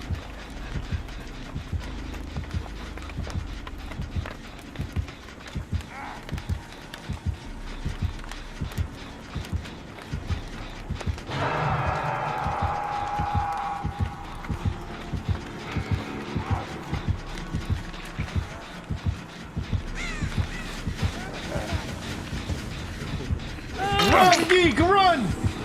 Oh no!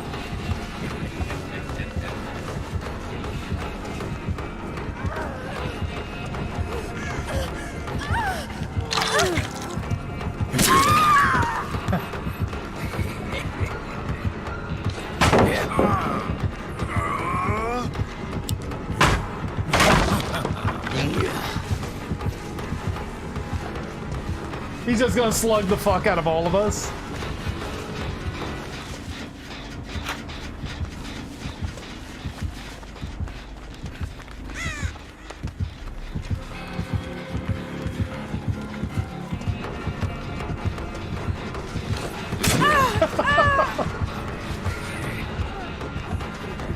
Oh, you weren't done healing. Fuck, I didn't know you weren't done healing. Shit, I was already committed. Fuck.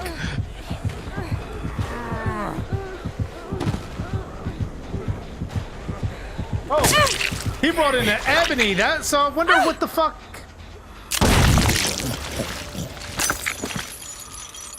I wonder what the fuck Hex said he had that. Let's see JG do a movie commentary all day.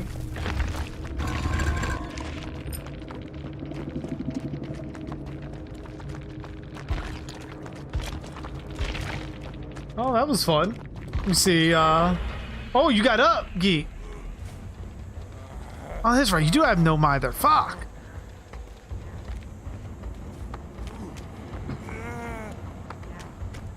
I think Otis and Chop Top's reaction.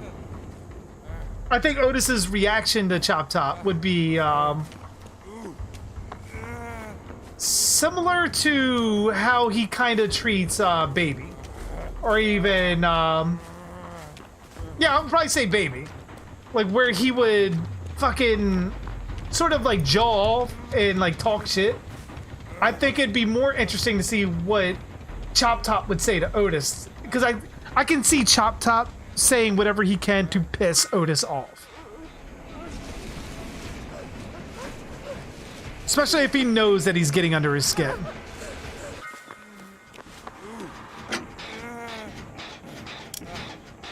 I'm not sure what Hex he had, if it wasn't Devour.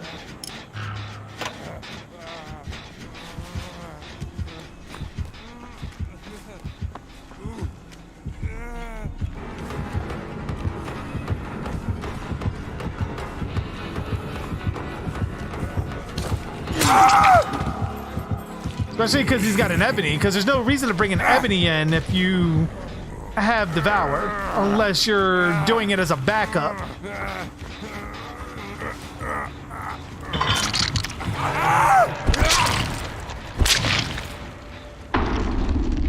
But then why didn't he Mori him? Interesting. I learned that in movies, when they show food, it is usually fake. Yeah, that in trailers.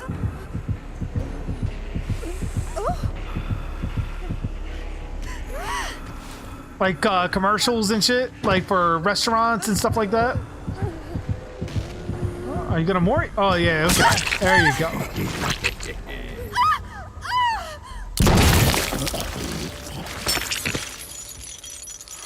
Sadness. At least you're the only one that didn't get Mori. Alright, so what did he have? Gearhead. Retribution. That's what the Hex was. So essentially, every time you did a totem, he was able to see it. Sort of like barbecue and chili in that sense. And he brought in an ebony. Not bad, not bad. Give him a GG.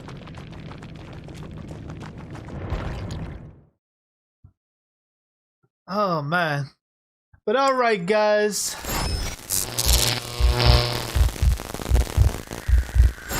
That is going to do it for me for the night. I may be on tomorrow. I may be on Sunday.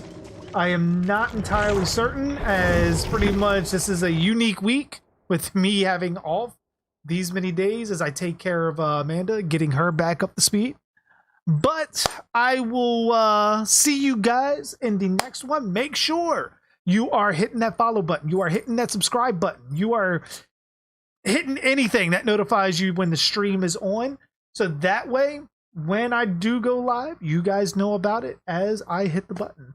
But until then, you guys have a good night. You stay safe. And as always, I am JG Darhk.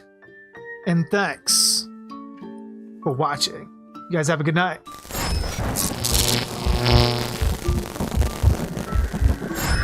Don't ever laugh as a hearse goes by, for you may be the next to die. They wrap you up in bloody sheets to drop you 6 feet underneath. They put you in a pine wood box and cover you up with dirt and rocks. It all goes well for about a week, and then your coffin begins to leak, and the worms crawl in, the worms crawl out, the worms play pinochle on your snout. They eat your eyes, they eat your nose as you begin to decompose. A slimy beetle with demon's eyes chews through your stomach and out your sides. Your stomach turns to rancid grease, and pus pours out like melted cheese. You spread it on a slice of bread, and that's what you'll eat when you're dead. And the worms crawl out, the worms crawl in, the worms that crawl in are lean and thin, the ones that crawl out are fat and stout. Your eyes fall in and your hair falls out, your brain turns into maggot pie, your liver starts to liquefy, and for the living all is well as you sink further into hell. And the flames rise up to drag you down into the fire where you will drown. Your skin melts off as you descend, and Satan tears you limb from limb. Your suffering will never end. And the worms crawl in, the worms crawl out, they'll eat your guts and then shit them out. And when your bones begin to rot, the worms remain, but you do not. So don't ever laugh as a hearse goes by, for someday you'll be the one to die. And when death brings his cold despair, ask yourself,